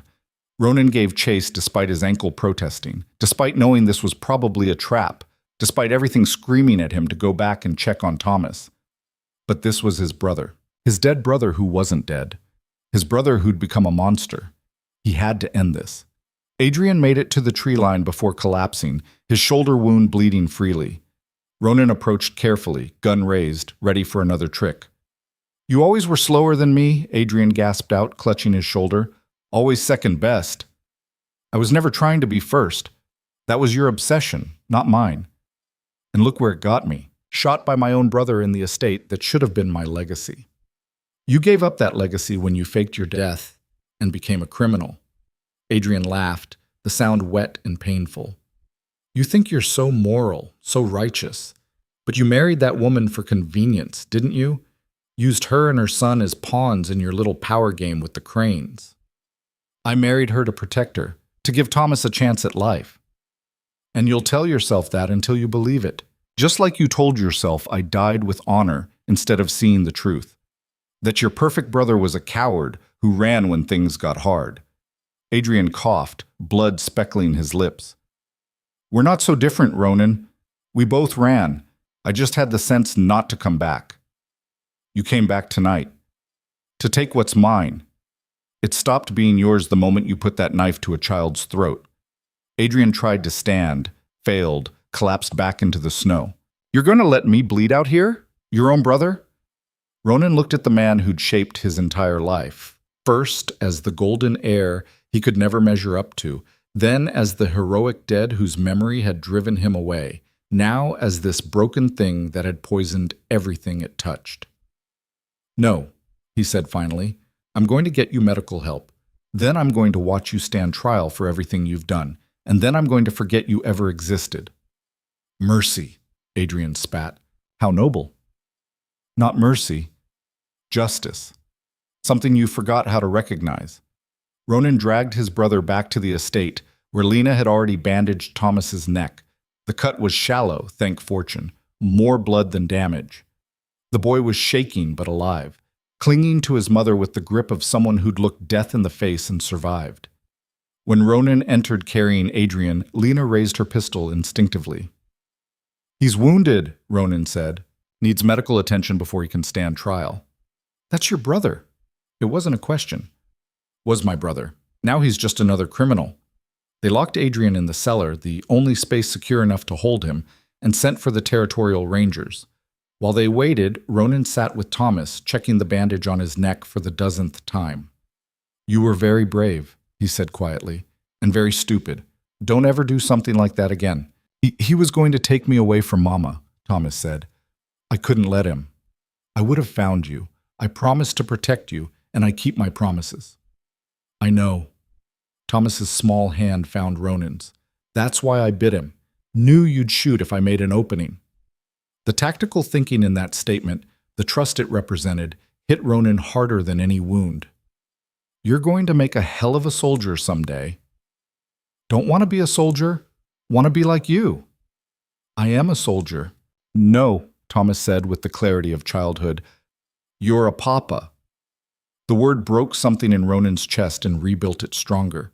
Later, when Thomas had finally fallen into exhausted sleep and the rangers had come to collect Adrian, Ronan found Lena standing in what used to be the ballroom, staring at the wall where they'd blocked the storm breach weeks ago. "He said you married me for convenience," she said without turning. "Used Thomas and me as pawns. He was trying to hurt me, to make you doubt." "Was he wrong?" Ronan was quiet for a long moment, choosing his words carefully. "When I first proposed marriage, yes, it was tactical, a way to protect Thomas from the Whitmores and secure my claim to the estate. But somewhere between that moment and this one, it stopped being about tactics." He moved closer. "You're not a pawn, Lena. You're the person who fought beside me when I had no right to ask, who trusted me with your son's life, who made this broken place feel like it might be worth saving." She finally turned to face him. "I'm terrified." "Of what?" "Of believing you. Of letting myself hope this could be real instead of just survival." Tears tracked down her cheeks. "Everyone I've ever trusted has left or died or betrayed me. I don't know if I can risk it again." Ronan closed the distance between them, taking her hands in his. They were rough from work, scarred from hardship, and absolutely beautiful. "I can't promise I won't die," he said. "This is the frontier. Death comes easy out here, but I can promise I won't leave. Won't betray you. Won't use you or Thomas as anything other than what you are. My family. If you'll have me." "What if I'm not ready? What if I need time to—" "Then we take time. However much you need, we're already married on paper. The rest can wait until it feels right." Lena searched his face, looking for the lie, the trick, the inevitable disappointment. But Ronan had spent 8 years running from himself and others. He was done with running. Whatever she saw must have satisfied her, because she leaned forward and kissed him. Not the awkward brush of lips from their wedding, but something real and raw and full of possibility. When they broke apart, she was smiling through her tears. "Your brother was wrong about one thing," she said. "What's that?" "You're not second best. You're exactly what we needed." The rangers took Adrian away at dawn, his shoulder bandaged but his spirit seemingly broken. He didn't look at Ronan as they led him to the wagon, didn't offer any final words or curses. Governor Marks arrived with the rangers, looking grim. "Your brother will hang," she said bluntly. "The evidence against him is overwhelming. Murder, fraud, corruption. We've found bodies buried in properties he controlled. He's been running the whole network." The Cranes were middle managers, small players in something much larger. Your brother built an empire of crime across the frontier. She shook her head. I'm sorry. I know this can't be easy. He died 8 years ago, Ronan said. The man you're taking away now is just a stranger wearing his face. But later, alone in Adrian's old study, Ronan found himself crying for the first time since the war. Not for the monster his brother had become, but for the boy who'd once taught him to ride, who'd shared dreams of making the estate thrive, who'd believed in honor and duty before the world taught him cruelty. Lena found him there, said nothing, just sat beside him and held his hand while he grieved. Spring came slowly to the frontier, but it came. The estate began to transform under their combined efforts. Ronan used his military contacts to establish trade routes, bringing in supplies and sending out goods. Lena organized the workers they hired, families they'd met during the fight against the Cranes, people looking for honest work and fair treatment. Thomas threw himself into learning everything, reading, numbers, estate management. He followed Ronan like a shadow, soaking up knowledge with the hunger of someone determined to be worthy of the name he'd been given. And slowly, carefully, Ronan and Lena learned each other. Not as tactical partners or convenient spouses, but as people.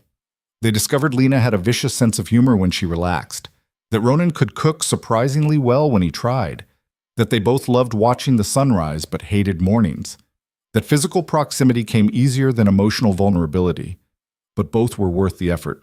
3 months after Adrian's arrest, on a night when Thomas was sleeping soundly and the estate was quiet, Lena took Ronan's hand and led him to their bedroom. I'm ready, she said simply. If you are. For what? To make this real. All of it. Ronan pulled her close, feeling the rightness of her in his arms. I've been ready since the moment you pointed that pistol at me and refused to back down. She laughed against his chest. Worst meet cute ever. Best thing that ever happened to me. That night they became husband and wife in truth, not just on paper. And if there were tears mixed with the tenderness, they were the good kind, the kind that came from finally letting down walls built over years of surviving alone. Afterward, lying tangled together in sheets that finally felt like they belonged to both of them, Lena spoke into the darkness. I love you. I should have said it before, but I was scared. I know, Ronan said, kissing her temple. I love you too. Both of you. We're really doing this, aren't we? Building a life here. We really are. But even as peace settled over Blackwater Estate, even as their family grew stronger and the future looked brighter than it had in years, a letter arrived that changed everything. Governor Marks delivered it personally, her face grave. Your brother escaped, she said without preamble, during transport to the capital for trial, killed 2 rangers and vanished into the wilderness. Ronan's blood ran cold. When? 3 days ago. We've been tracking him, but he knows this territory too well. He could be anywhere. He's coming here, Ronan said with certainty, to finish what he started. We'll post guards. Guards won't stop him. He's been training for this his whole life, and now he has nothing left to lose. Ronan looked at Lena, saw his own fear reflected in her eyes. We need to leave. All of us. Now. And go where? Lena demanded. We've built something here. We can't just abandon. We can rebuild anywhere. But if Adrian gets to us, to Thomas. He couldn't finish the sentence. But before they could make a decision, before they could even begin to plan, Thomas came running from the north field where he'd been playing. Papa, Mama, there's someone coming. They all turned to look. A single rider approached across the snow-melted ground, moving with the confidence of someone who knew exactly where they were going and what they'd find when they got there. Adrian. He stopped just beyond rifle range, sitting tall in his saddle despite the bandages visible beneath his coat. When he spoke, his voice carried across the distance with eerie clarity. Last chance, brother, the estate for the boy. Sign it over or I start killing everyone you love one by one until you have nothing left but the title you never wanted. Ronan stepped forward, placing himself between Adrian and his family. No deal. Not now. Not ever. Then you've chosen death. Adrian raised something in his hand, a torch, already lit. Burn out or surrender. Those are your only options. He threw the torch. It arced through the air, trailing smoke and sparks, and landed in the newly planted field where Lena had been working all week to establish crops for the coming season. The dry grass caught immediately, flames spreading with terrifying speed toward the house. And as Ronan watched his brother wheel his horse and disappear into the wilderness, as Lena screamed and workers rushed for water, as Thomas stood frozen in terror, one thought crystallized in his mind with perfect clarity. This ended now. Tonight. One way or another. Either Adrian died, or they all did. There was no third option anymore. The flames raced toward the house like living things, hungry and relentless, consuming months of work in minutes.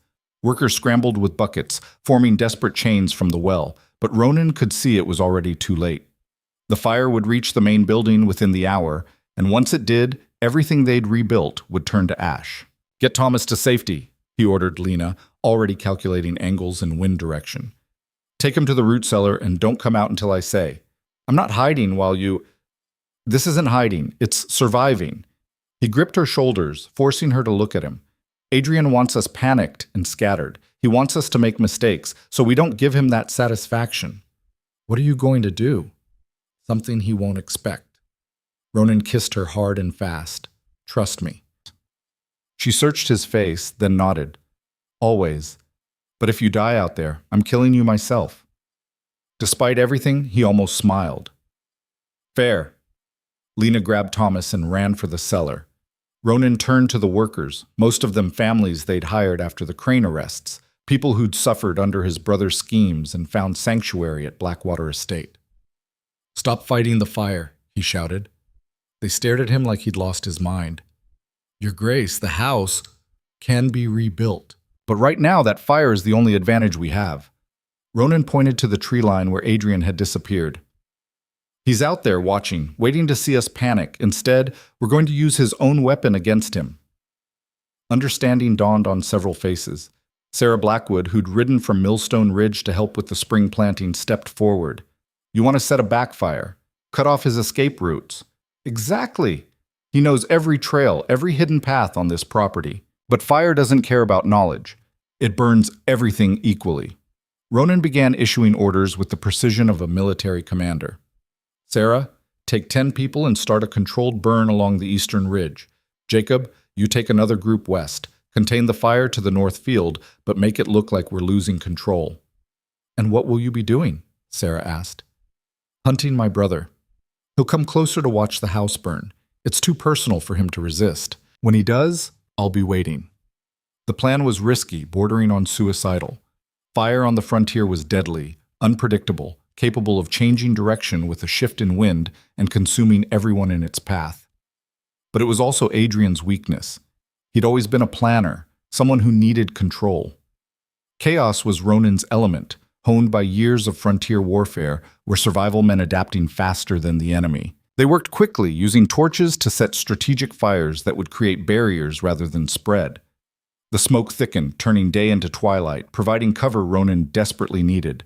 He took his rifle and disappeared into the haze, moving through terrain he'd played in as a child, fought to protect as an adult, and now defended his home. Adrian would come. Ronan knew it with the certainty of shared blood and broken bonds. His brother couldn't resist watching his revenge unfold, couldn't stay away from the spectacle of Ronan's life burning. An hour passed, then 2. The fires burned in controlled patterns, creating a maze of flame and smoke. Ronan waited in the ruins of the old hunting blind he and Adrian had built as boys, his rifle trained on the most likely approach.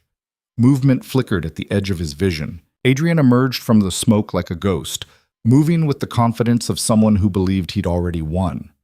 He stopped at the rise overlooking the estate, watching the controlled chaos below with something like satisfaction on his scarred face.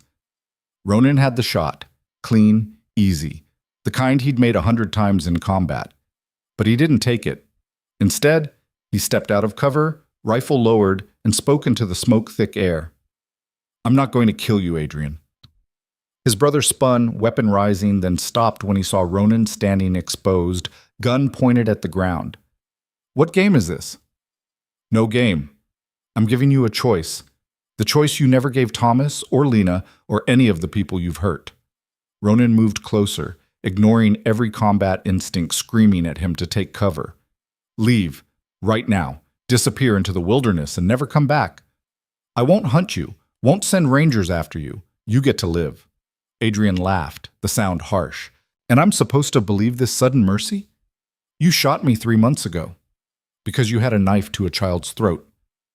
But right now, you're just a man making bad choices. I'm offering you the chance to make a different one. Why? So you can feel noble? So you can prove you're better than me? Because you're my brother.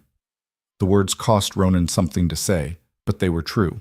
And somewhere under all the anger and corruption, there might still be a piece of the person who taught me to ride, who protected me from bullies, who actually cared about this estate and the people on it. That person died the same day I faked my death. Maybe, but I have to try. Because if I kill you now, I become the same thing you are, someone who chooses violence when other options exist. Adrian was quiet for a long moment, rifle still raised, finger on the trigger. Smoke swirled around them both, and somewhere in the distance, someone shouted orders about containing the eastern burn. "You're a fool," Adrian said finally. "A noble, stupid fool, just like I used to be. It got me shot and left for dead. It'll get you killed too. Probably, but at least I'll die as myself, not as something I hate." For a heartbeat, Ronan thought it might actually work. Saw something flicker in Adrian's eyes that looked almost like regret, almost like the brother he remembered. Then Adrian raised his rifle. The shot rang out before Ronan could react, the bullet catching him in the side and spinning him to the ground. Pain exploded through his ribs, hot and devastating. "I didn't ask for your mercy," Adrian said, standing over him, "and I don't want your redemption. You took everything from me, my title, my estate, my life. Now I'm taking it back." He aimed at Ronan's head. A second shot cracked through the air. Adrian jerked, looked down at the red bloom spreading across his chest, then collapsed beside Ronan. Lena emerged from the smoke, her pistol smoking, her face a mask of fury and terror. "You promised to come back," she said, her voice shaking. "You promised Thomas.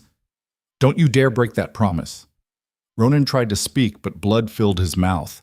The world tilted sideways, smoke and sky blurring together.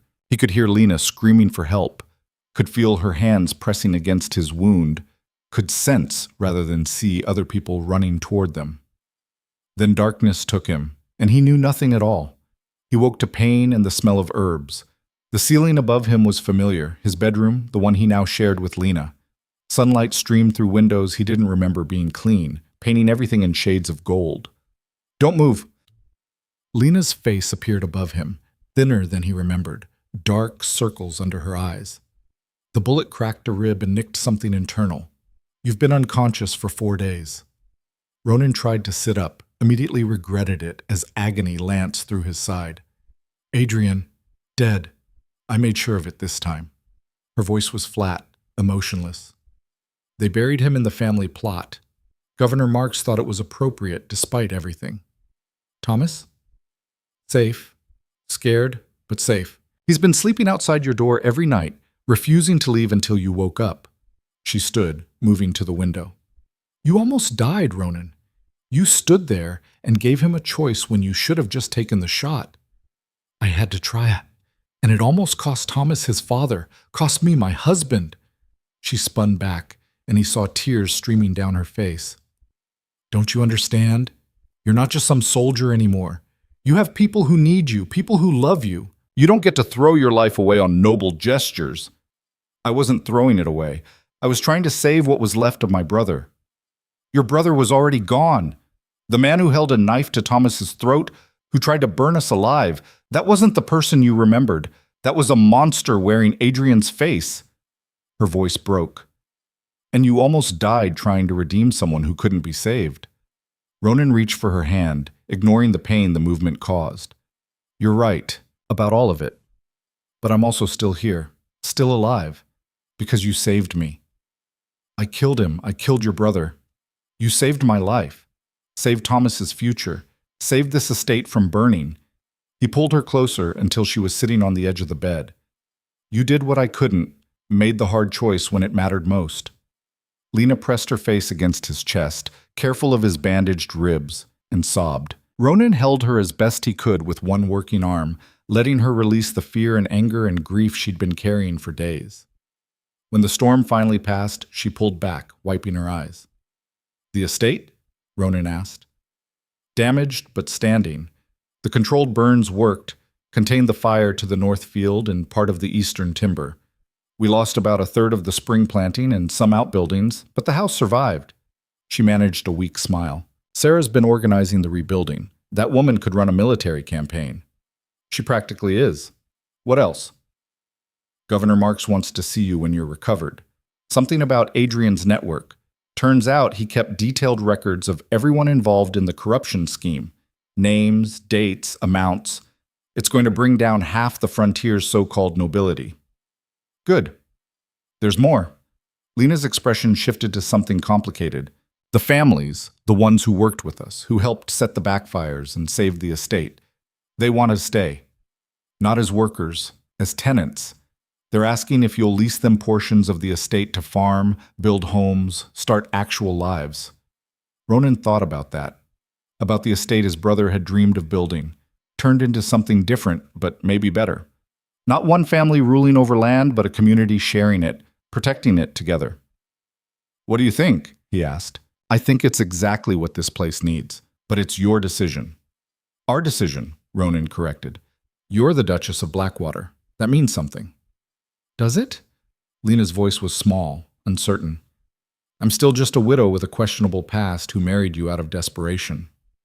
You're my wife, the woman who runs this estate better than I ever could. The mother of my son. He stopped, seeing her expression. What? You've never called him that before. Your son. He is, though. Thomas is my son in every way that matters. Blood doesn't make family. Choice does. Fresh tears welled in Lena's eyes, but these were different, softer, warmer. He's going to love hearing that. He's been practicing introducing himself as Thomas Hale. Then we'd better make it official. Proper adoption papers, legal and binding. Ronan, I want this, Lena. All of it. You, Thomas, this estate. The family is asking to build lives here. I want to stop running from the past and start building something that matters. She kissed him then, gentle and careful of his injuries, but full of promise. The door burst open and Thomas barreled in, apparently having been listening at the keyhole. Papa, you're awake. You're really awake. Careful of his ribs, Lena started, but Thomas was already climbing onto the bed, wrapping his small arms around Ronan's neck. You promised you'd come back, Thomas said fiercely. You promised. I keep my promises, Ronan said, hugging the boy as tightly as his injuries allowed. Always. Recovery was slow and painful, measured in small victories. Sitting up without help, walking to the window, making it down the stairs. But Ronan had survived worse, and this time he had reasons to heal that went beyond mere stubbornness. 3 weeks after waking, he was strong enough to meet with Governor Marks. She arrived with an escort of rangers and a wagon full of documents, Adrian's records, meticulously kept and thoroughly damning. Your brother was insane, she said bluntly, spreading papers across the kitchen table. But he was also brilliant.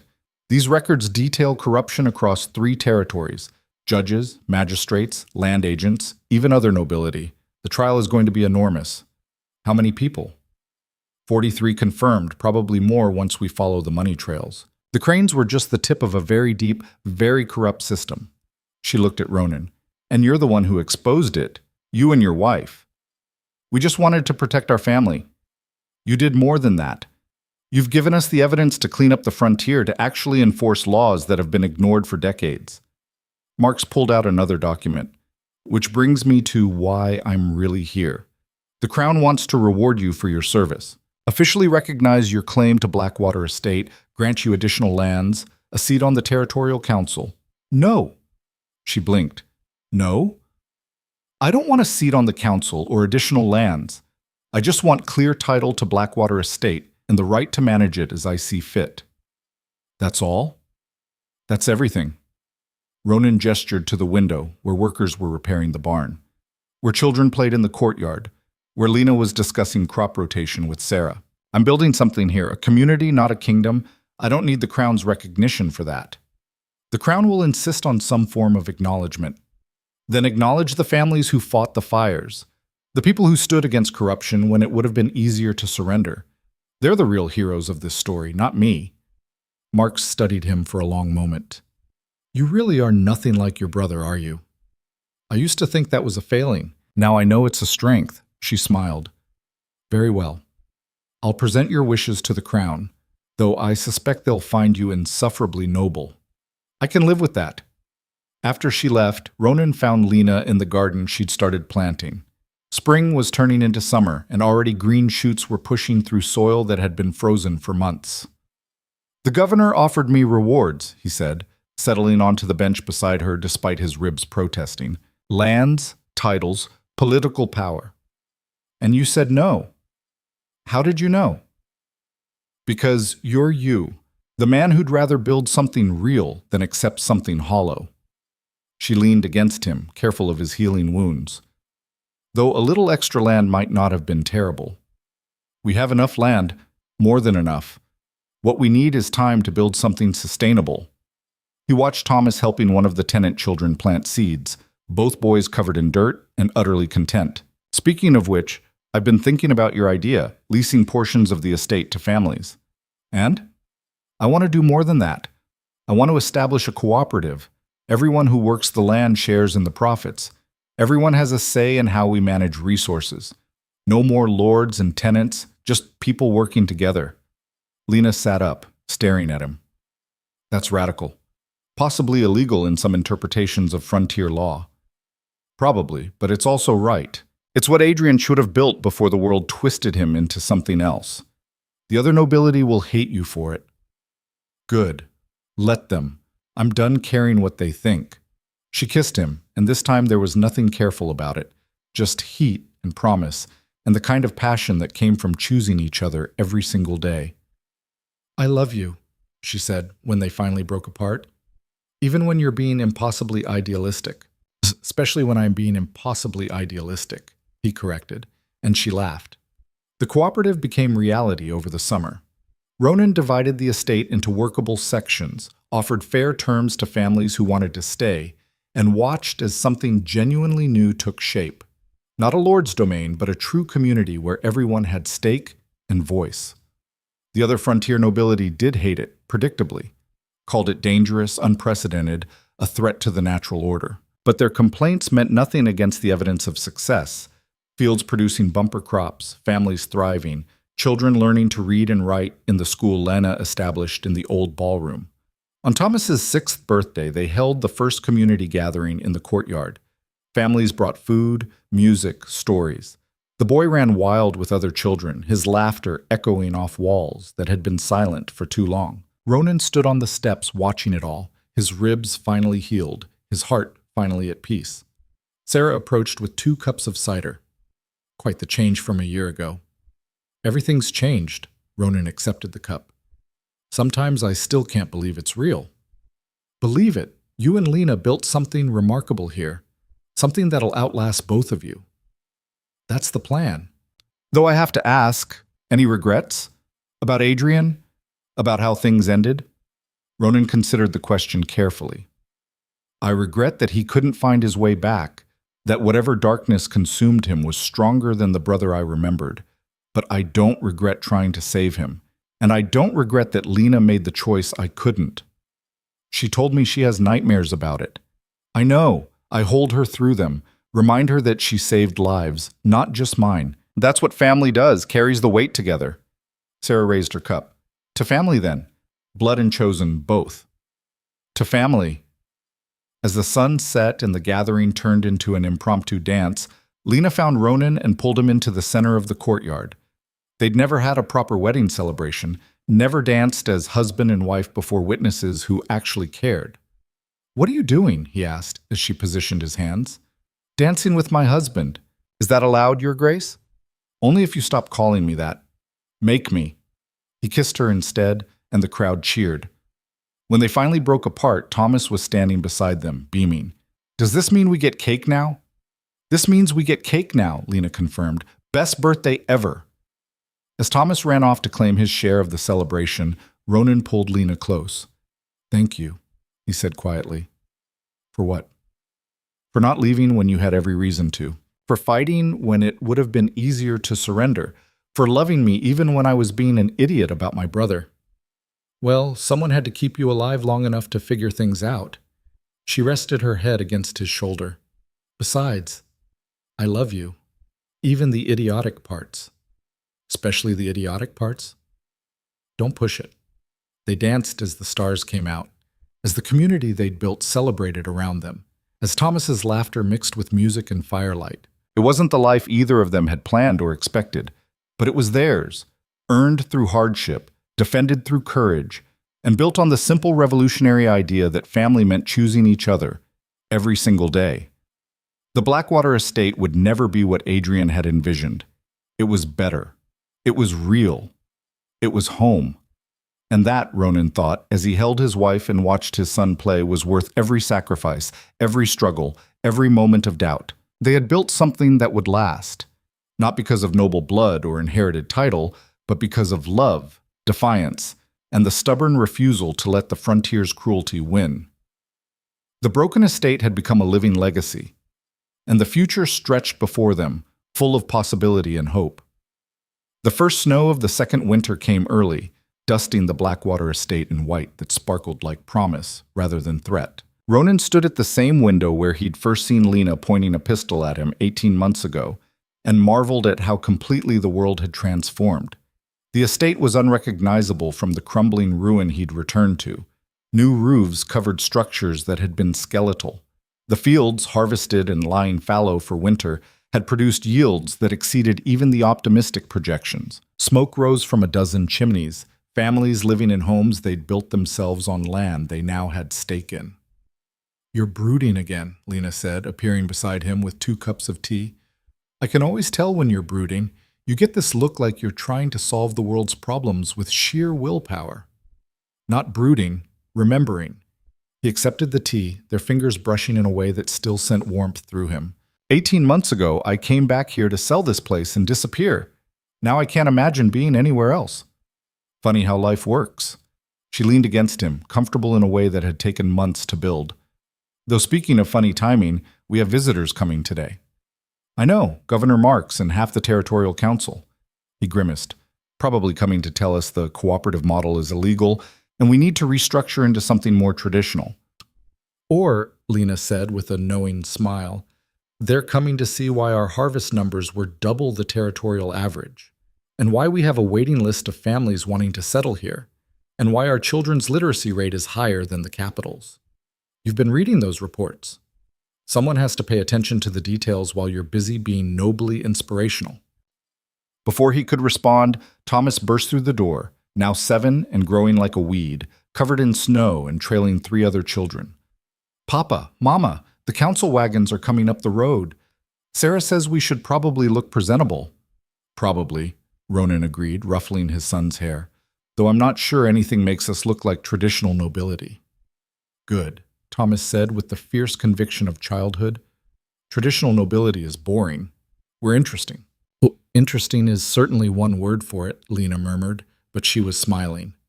They assembled in what used to be the formal receiving room and was now the cooperative's meeting hall. Ronan wore his military coat, the only thing resembling formal attire he owned, while Lena had donned the dress she'd worn to their wedding, mended and let out slightly because she was carrying their second child, though they hadn't announced it yet. Governor Marks arrived with 6 council members, their expressions ranging from curious to deeply skeptical. The lead skeptic was Lord Harrington, an old guard nobleman who'd been vocal in his criticism of Blackwater's cooperative model. "Duke Hale," Harrington said without preamble. "We've come to discuss your experiment." "It's not an experiment," Ronan replied evenly. "It's a functioning community. A community that violates several territorial laws regarding land ownership and tenant rights. A community that produces more food, educates more children, and has lower crime rates than any comparable holding in the territory," Governor Marks interjected smoothly. "Which is why we're here, not to shut you down, but to understand how you've achieved what you have." Harrington looked like he'd bitten into something sour. "You're actually endorsing this redistribution of power?" "I'm endorsing results, something you might try focusing on instead of tradition for tradition's sake." Ronan bit back a smile as the 2 politicians glared at each other. "Perhaps we should show you, rather than debate theory. Would you like a tour?"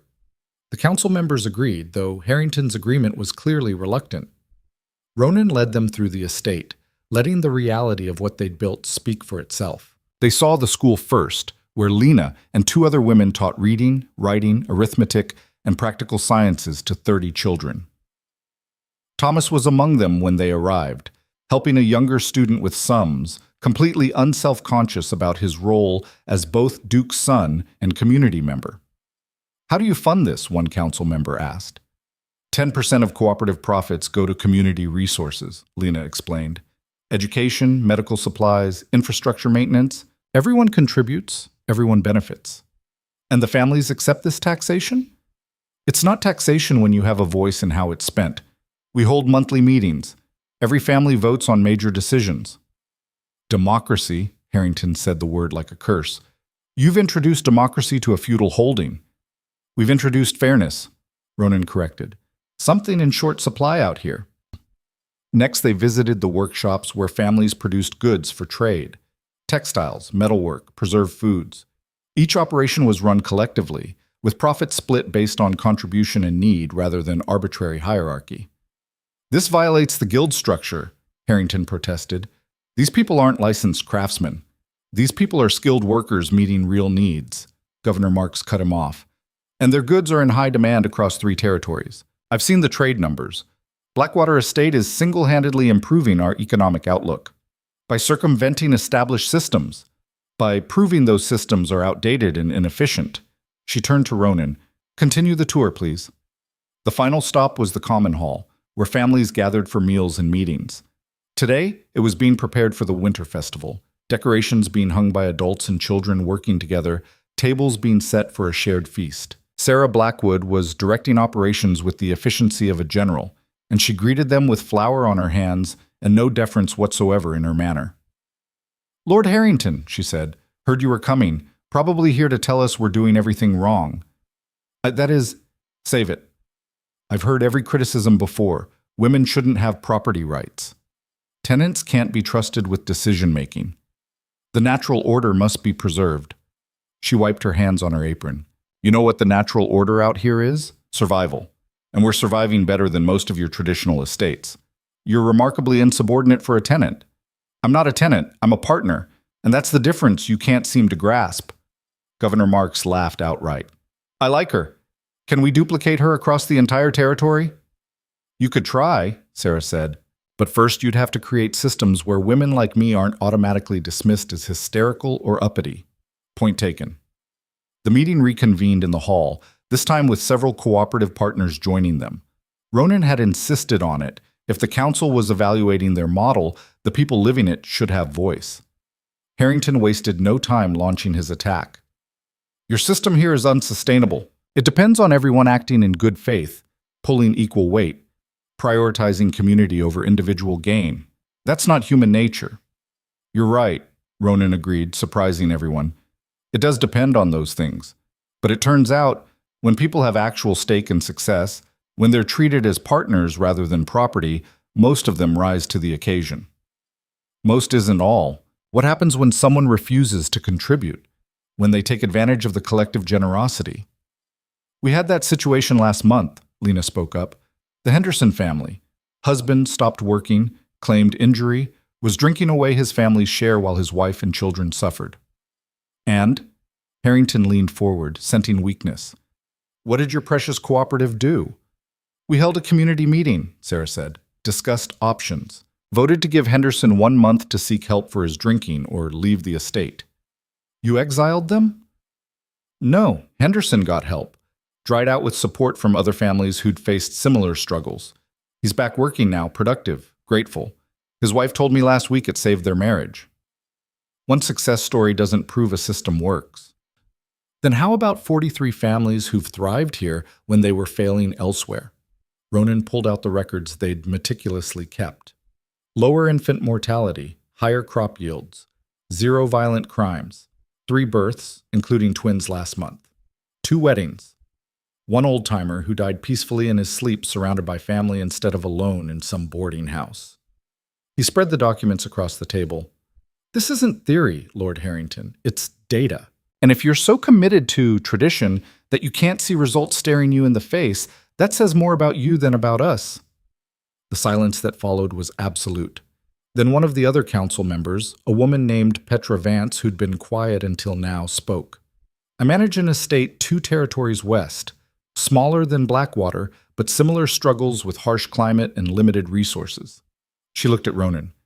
We're hemorrhaging families. Can't keep tenants because traditional models extract everything and give nothing back. They leave for cities or die trying to survive on terms that were set centuries ago and never updated. I'm sorry to hear that, Ronan said carefully. Don't be sorry. Teach me. Show me how to implement something like this before I lose everything. Councilwoman Vance, Harrington sputtered. You can't seriously be considering... I'm considering saving my people's lives. Something you might try if you pulled your head out of traditions that stopped serving anyone decades ago. Governor Marks smiled. And that's why I brought the council here. Not to shut down Blackwater's experiment, but to see if it could be replicated. We have a frontier crisis, population decline, economic stagnation, increasing violence. Traditional models aren't solving these problems. Maybe it's time we tried something different. This is madness, Harrington said. You'd overturn centuries of proven hierarchy. Proven to do what? Keep power concentrated in fewer hands while everyone else suffers? Mark stood. I'm recommending to the territorial legislature that we authorize pilot programs based on Blackwater's model. Estates that volunteer can restructure with legal protection. We measure outcomes over 5 years and make decisions based on evidence rather than assumptions. The nobility will never accept this. Then the nobility can watch their estates crumble while progressive lords build something sustainable. She turned to Ronan. If you're willing to advise, to share what you've learned, I'd like to make Blackwater the training center for this initiative. The offer hung in the air, massive in its implications. This wasn't just about their estate anymore. It was about changing the fundamental structure of how the frontier operated. Ronan looked at Lena, saw her slight nod, then at the cooperative partners seated around the table. One by one, they nodded as well. We'll do it, he said. On one condition. Any estate that joins the program has to actually share power, not just window dressing or token gestures, real partnership with real stakes. Otherwise, we're just putting a new coat of paint on the same broken system. Agreed, Mark said immediately. This is unprecedented, Harrington warned. The Crown will never... The Crown approved this meeting. They're tired of frontier instability and mounting costs. If this model reduces problems and increases productivity, they'll support it. Marks gathered her papers. Change is coming, Lord Harrington. You can be part of shaping it or become irrelevant fighting it. Choose wisely. After the council departed, Harrington still protesting, the others asking questions about implementation, the community gathered for their festival. Food appeared as if by magic, children ran wild, and music filled the hall. Ronan found himself cornered by Sarah, who handed him a cup of something that definitely wasn't tea. You realize what you've agreed to, she said. Every failing estate in 3 territories is going to show up wanting miracles. I know. And half of them won't actually want to change. They'll want the benefits without the work. I know that too. And you're doing it anyway. We're doing it anyway, Ronan corrected. This was never just my decision. Sarah studied him. You're a strange man, Duke Hale. Most nobility I've met would kill to keep their power. You're actively trying to give it away. Not give it away. Share it. There's a difference. He watched Thomas and the other children dancing in a chaotic circle. My brother spent his whole life trying to hold on to power until it consumed him. I'd rather build something that doesn't require iron grip to maintain. Noble words. Hope you can live up to them when things get complicated. Things are already complicated. Complicated is our baseline now. She laughed. Fair point. Later, when the festival wound down and families drifted home to warm beds and secure houses, Ronan and Lena walked through the snow-covered grounds. Thomas had fallen asleep in the hall and been carried home by Sarah, leaving them a rare moment of privacy. Are you scared? Lena asked, her hand in his. Terrified. We barely know what we're doing here, and now we're supposed to teach others? We know more than we think. We've made mistakes, learned from them, built something functional. She stopped, turning to face him. And we're not doing it alone. That's the whole point. Still feels like a lot of responsibility. Says the man who fought a fire with backburns and stood unarmed against his own brother. She cupped his face. You've always been strong enough for impossible tasks, Ronan. You just needed to learn you didn't have to carry them alone. He kissed her, tasting snowflakes and warmth and the future they were building together. I couldn't have done any of this without you. I know, I'm remarkable. Her smile turned soft. But so are you, even if you're too stubborn to see it. I see you, Thomas, this place. That's all I need to see. They stood in the snow, holding each other, while around them the estate settled into peaceful winter night. Lights glowed in windows. Smoke rose from chimneys. Somewhere a child laughed in their sleep. This was what they'd fought for. Not just survival, but life. Messy, complicated, beautiful life built on foundation of shared struggle and earned trust. The next months became a blur of activity. Estate sent representatives to learn Blackwater's model. Some came with genuine interest, others with skepticism. Ronan and the cooperative partners taught them all the same lessons. That power shared is power multiplied. That people invested in success work harder than people forced to labor. That community thrives when everyone has voice and stake. Not everyone succeeded. Some estates tried to implement cooperative structures without actually releasing control, creating resentment rather than partnership. Others gave up when results didn't appear immediately, reverting to traditional models. But enough succeeded that by spring, 7 estates across 3 territories had functional cooperatives. Crop yields increased. Family retention improved. Violence decreased. The nobility who'd mocked Blackwater's experiment grew quieter as evidence mounted. Even Lord Harrington stopped open criticism, though his silent disapproval remained palpable. On the first anniversary of Adrian's death, Ronan visited his brother's grave alone. They'd buried him in the family plot as tradition demanded, though Ronan still struggled with what that meant, honoring the brother who'd existed or the monster he'd become. "I'm building the estate you dreamed of," he said to the stone marker.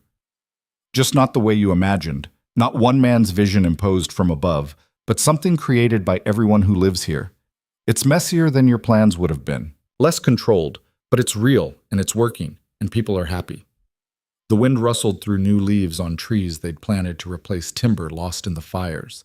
Life continuing, adapting, growing despite damage.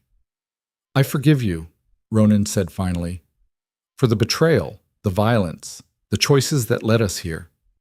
You were broken by a system that demanded perfection and punished failure.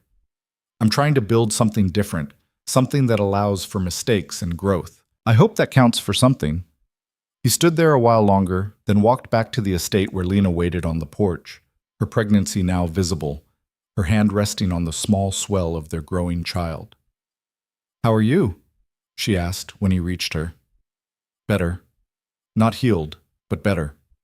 That's all we can ask for." She took his hand, placing it beside hers on her belly. "Your daughter is dancing again." "Daughter?" Did the midwife confirm? "No, I just know. Call it mother's intuition." She smiled. "What should we name her?" Ronan thought for a moment. "What about Adelaide? After the governor who believed in us when no one else did." "Adelaide Hale," Lena tested the name. "I like it, though the governor might cry if we tell her." "Good. Let her cry. She could use more emotion in her political life." That summer, Thomas turned 8 and asked the question Ronan had been dreading. "Papa, am I going to inherit all of this someday?" They were in the fields, teaching Thomas about crop rotation and soil management. The boy had grown tall and serious beyond his years, carrying himself with quiet confidence. "Legally, yes," Ronan said carefully. "The title passes to you as my adopted son, but what that means is up to you." "What do you want it to mean?" "I want you to have a choice. You could maintain the cooperative model, expand it, or do something entirely different. This is your legacy to shape, not mine to dictate." Thomas was quiet, pulling a weed with exaggerated care. "The other children say I'm lucky, that I get to be a duke and live in the big house and have everything I want. What do you say?" "I say I'm lucky because I have you and Mama and baby Adelaide. The rest is just stuff. Buildings and land and titles that don't mean anything without people to share them with." Ronan felt something catch in his throat. "You're going to be an extraordinary man, Thomas. I just want to be like you." "Then you're already extraordinary." The harvest that year exceeded all previous records. News spread across the territories. Blackwater Estate and its cooperatives partners were succeeding beyond traditional estates' wildest imaginations. Applications flooded in from families wanting to join, from failing estates wanting to restructure, from young nobles who saw the writing on the wall and wanted to be part of the future rather than relics of the past. Governor Marks pushed legislation through the Territorial Assembly, officially recognizing cooperative structures and providing legal framework for their operation. Lord Harrington fought at every step, but the evidence was overwhelming. Change was no longer theoretical. It was happening, spreading, transforming the frontier whether tradition approved or not. On Adelaide's first birthday, they held the largest gathering Blackwater Estate had ever seen. Representatives from 40 estates attended, sharing stories of success and failure, challenges and solutions. What had started as one family's desperate fight for survival had become a movement reshaping the frontier's future. Ronan stood before the assembly in what was now officially called the council hall, with Lena beside him and their children playing at their feet. "A year and a half ago," he began, "I came back to this estate broken and ready to run. I found a woman who refused to surrender and a child who taught me what family really means. Together, we built something none of us could have built alone." He gestured around the hall. That's the lesson Blackwater teaches. Not that one person or family can solve everything, but that together, ordinary people can achieve extraordinary things. We're not smarter than you, not more capable, not blessed with special wisdom. We just decided to try something different when traditional answers stopped working. "Some call our model radical," Lena added, standing with Adelaide on her hip. "They say it overturns natural order, threatens stability, can't possibly work long term. But I ask you, what's radical about treating people with dignity? What's threatening about giving families stake in their own success? What's unstable about building communities where everyone has voice? The only thing we're overturning," Ronan continued, "is the assumption that power must flow in one direction, that leadership means control rather than service, that communities function best under hierarchy rather than partnership. And if those assumptions are what's considered traditional, then yes, we're proud to be radical." The applause started slowly, then built until the hall thundered with it. People standing, cheering, not for Ronan and Lena specifically, but for the idea they represented. The change was possible, that different could be better, that the future didn't have to look like the past. Later, after the crowds dispersed and the estate settled into evening quiet, Ronan found himself back at that window where everything had started. But this time, when he looked out, he saw a landscape transformed not by his vision alone, but by collective effort and shared dreams. Lena joined him, as she always did, fitting perfectly against his side. "Do you ever wonder what would have happened if things went differently?" she asked. "If I'd left when you first showed up? If you'd sold the estate like you planned?" "Sometimes. But then I remember. Every choice led us here. Every struggle, every mistake, every moment we wanted to give up but chose to stay. All of it mattered. Even the pain? Especially the pain. It taught us what we were willing to fight for." They stood together watching the sunset paint the sky in shades of gold and crimson, while around them the estate they'd built, the life they'd built, hummed with quiet contentment. Thomas appeared in the doorway, Adelaide toddling behind him with his help. "Mama, Papa, Sarah says dinner's ready, and we shouldn't let it get cold." "We're coming," Lena said. But before they moved, Ronan pulled his family close. His wife who'd saved him in more ways than one, his son who'd taught him the meaning of courage, his daughter who represented hope and promise and future. "I love you," he said, simple and true. "All of you. Everything we've built. Every person who chose to build it with us. This is what legacy really means, not what we inherit, but what we create together." "Deep thoughts for dinner time," Lena teased, but her eyes were bright with emotion. "Can we eat now?" Thomas asked practically. "I'm starving." They walked together toward the dining hall where their extended family, blood and chosen both, waited. Where Sarah would serve too much food and tell embarrassing stories. Where children would laugh too loud and adults would argue passionately about next season's planting. Where life in all its messy, beautiful complexity would continue. And Ronan knew, with the certainty of someone who'd fought for every inch of it, that this was what winning looked like. Not perfection, not control, not one person's vision imposed on everyone else, but a community built on trust, sustained by shared effort, and strengthened by the radical idea that every person deserved dignity, voice, and stake in their own future.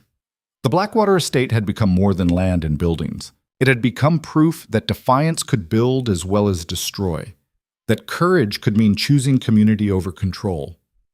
That love, in all its forms, was the strongest foundation any legacy could have. And as the first stars appeared in the darkening sky, as laughter and warmth spilled from the hall, as Thomas raced ahead and Adelaide squealed with delight, Ronan felt something he'd spent 8 years running from finally settle into place. Peace, purpose, home. Not the home he'd inherited or the one he'd planned to abandon, but the home he'd chosen to build, brick by brick, choice by choice, day by day, with people who'd chosen to build it beside him. This was the story that would outlast them all. Not of a duke who reclaimed his estate, but of a community that reclaimed their dignity. Not of one family's triumph, but of many families finding strength together. The broken estate had become a living promise, that endings could become beginnings, that loss could transform into purpose, that the harshest frontier could bloom with possibility when people refused to accept that suffering was inevitable or justice was impossible. And every child born there, every crop harvested, every family that found safety and stake would carry that promise forward, spreading it like seeds on the wind until the entire frontier understood what Blackwater had proven. That defiance, when rooted in love and watered with courage, could grow into something beautiful and unbreakable. A legacy not of what was taken, but of what was given freely and built together. This was their story, their truth, their victory. And it was just beginning.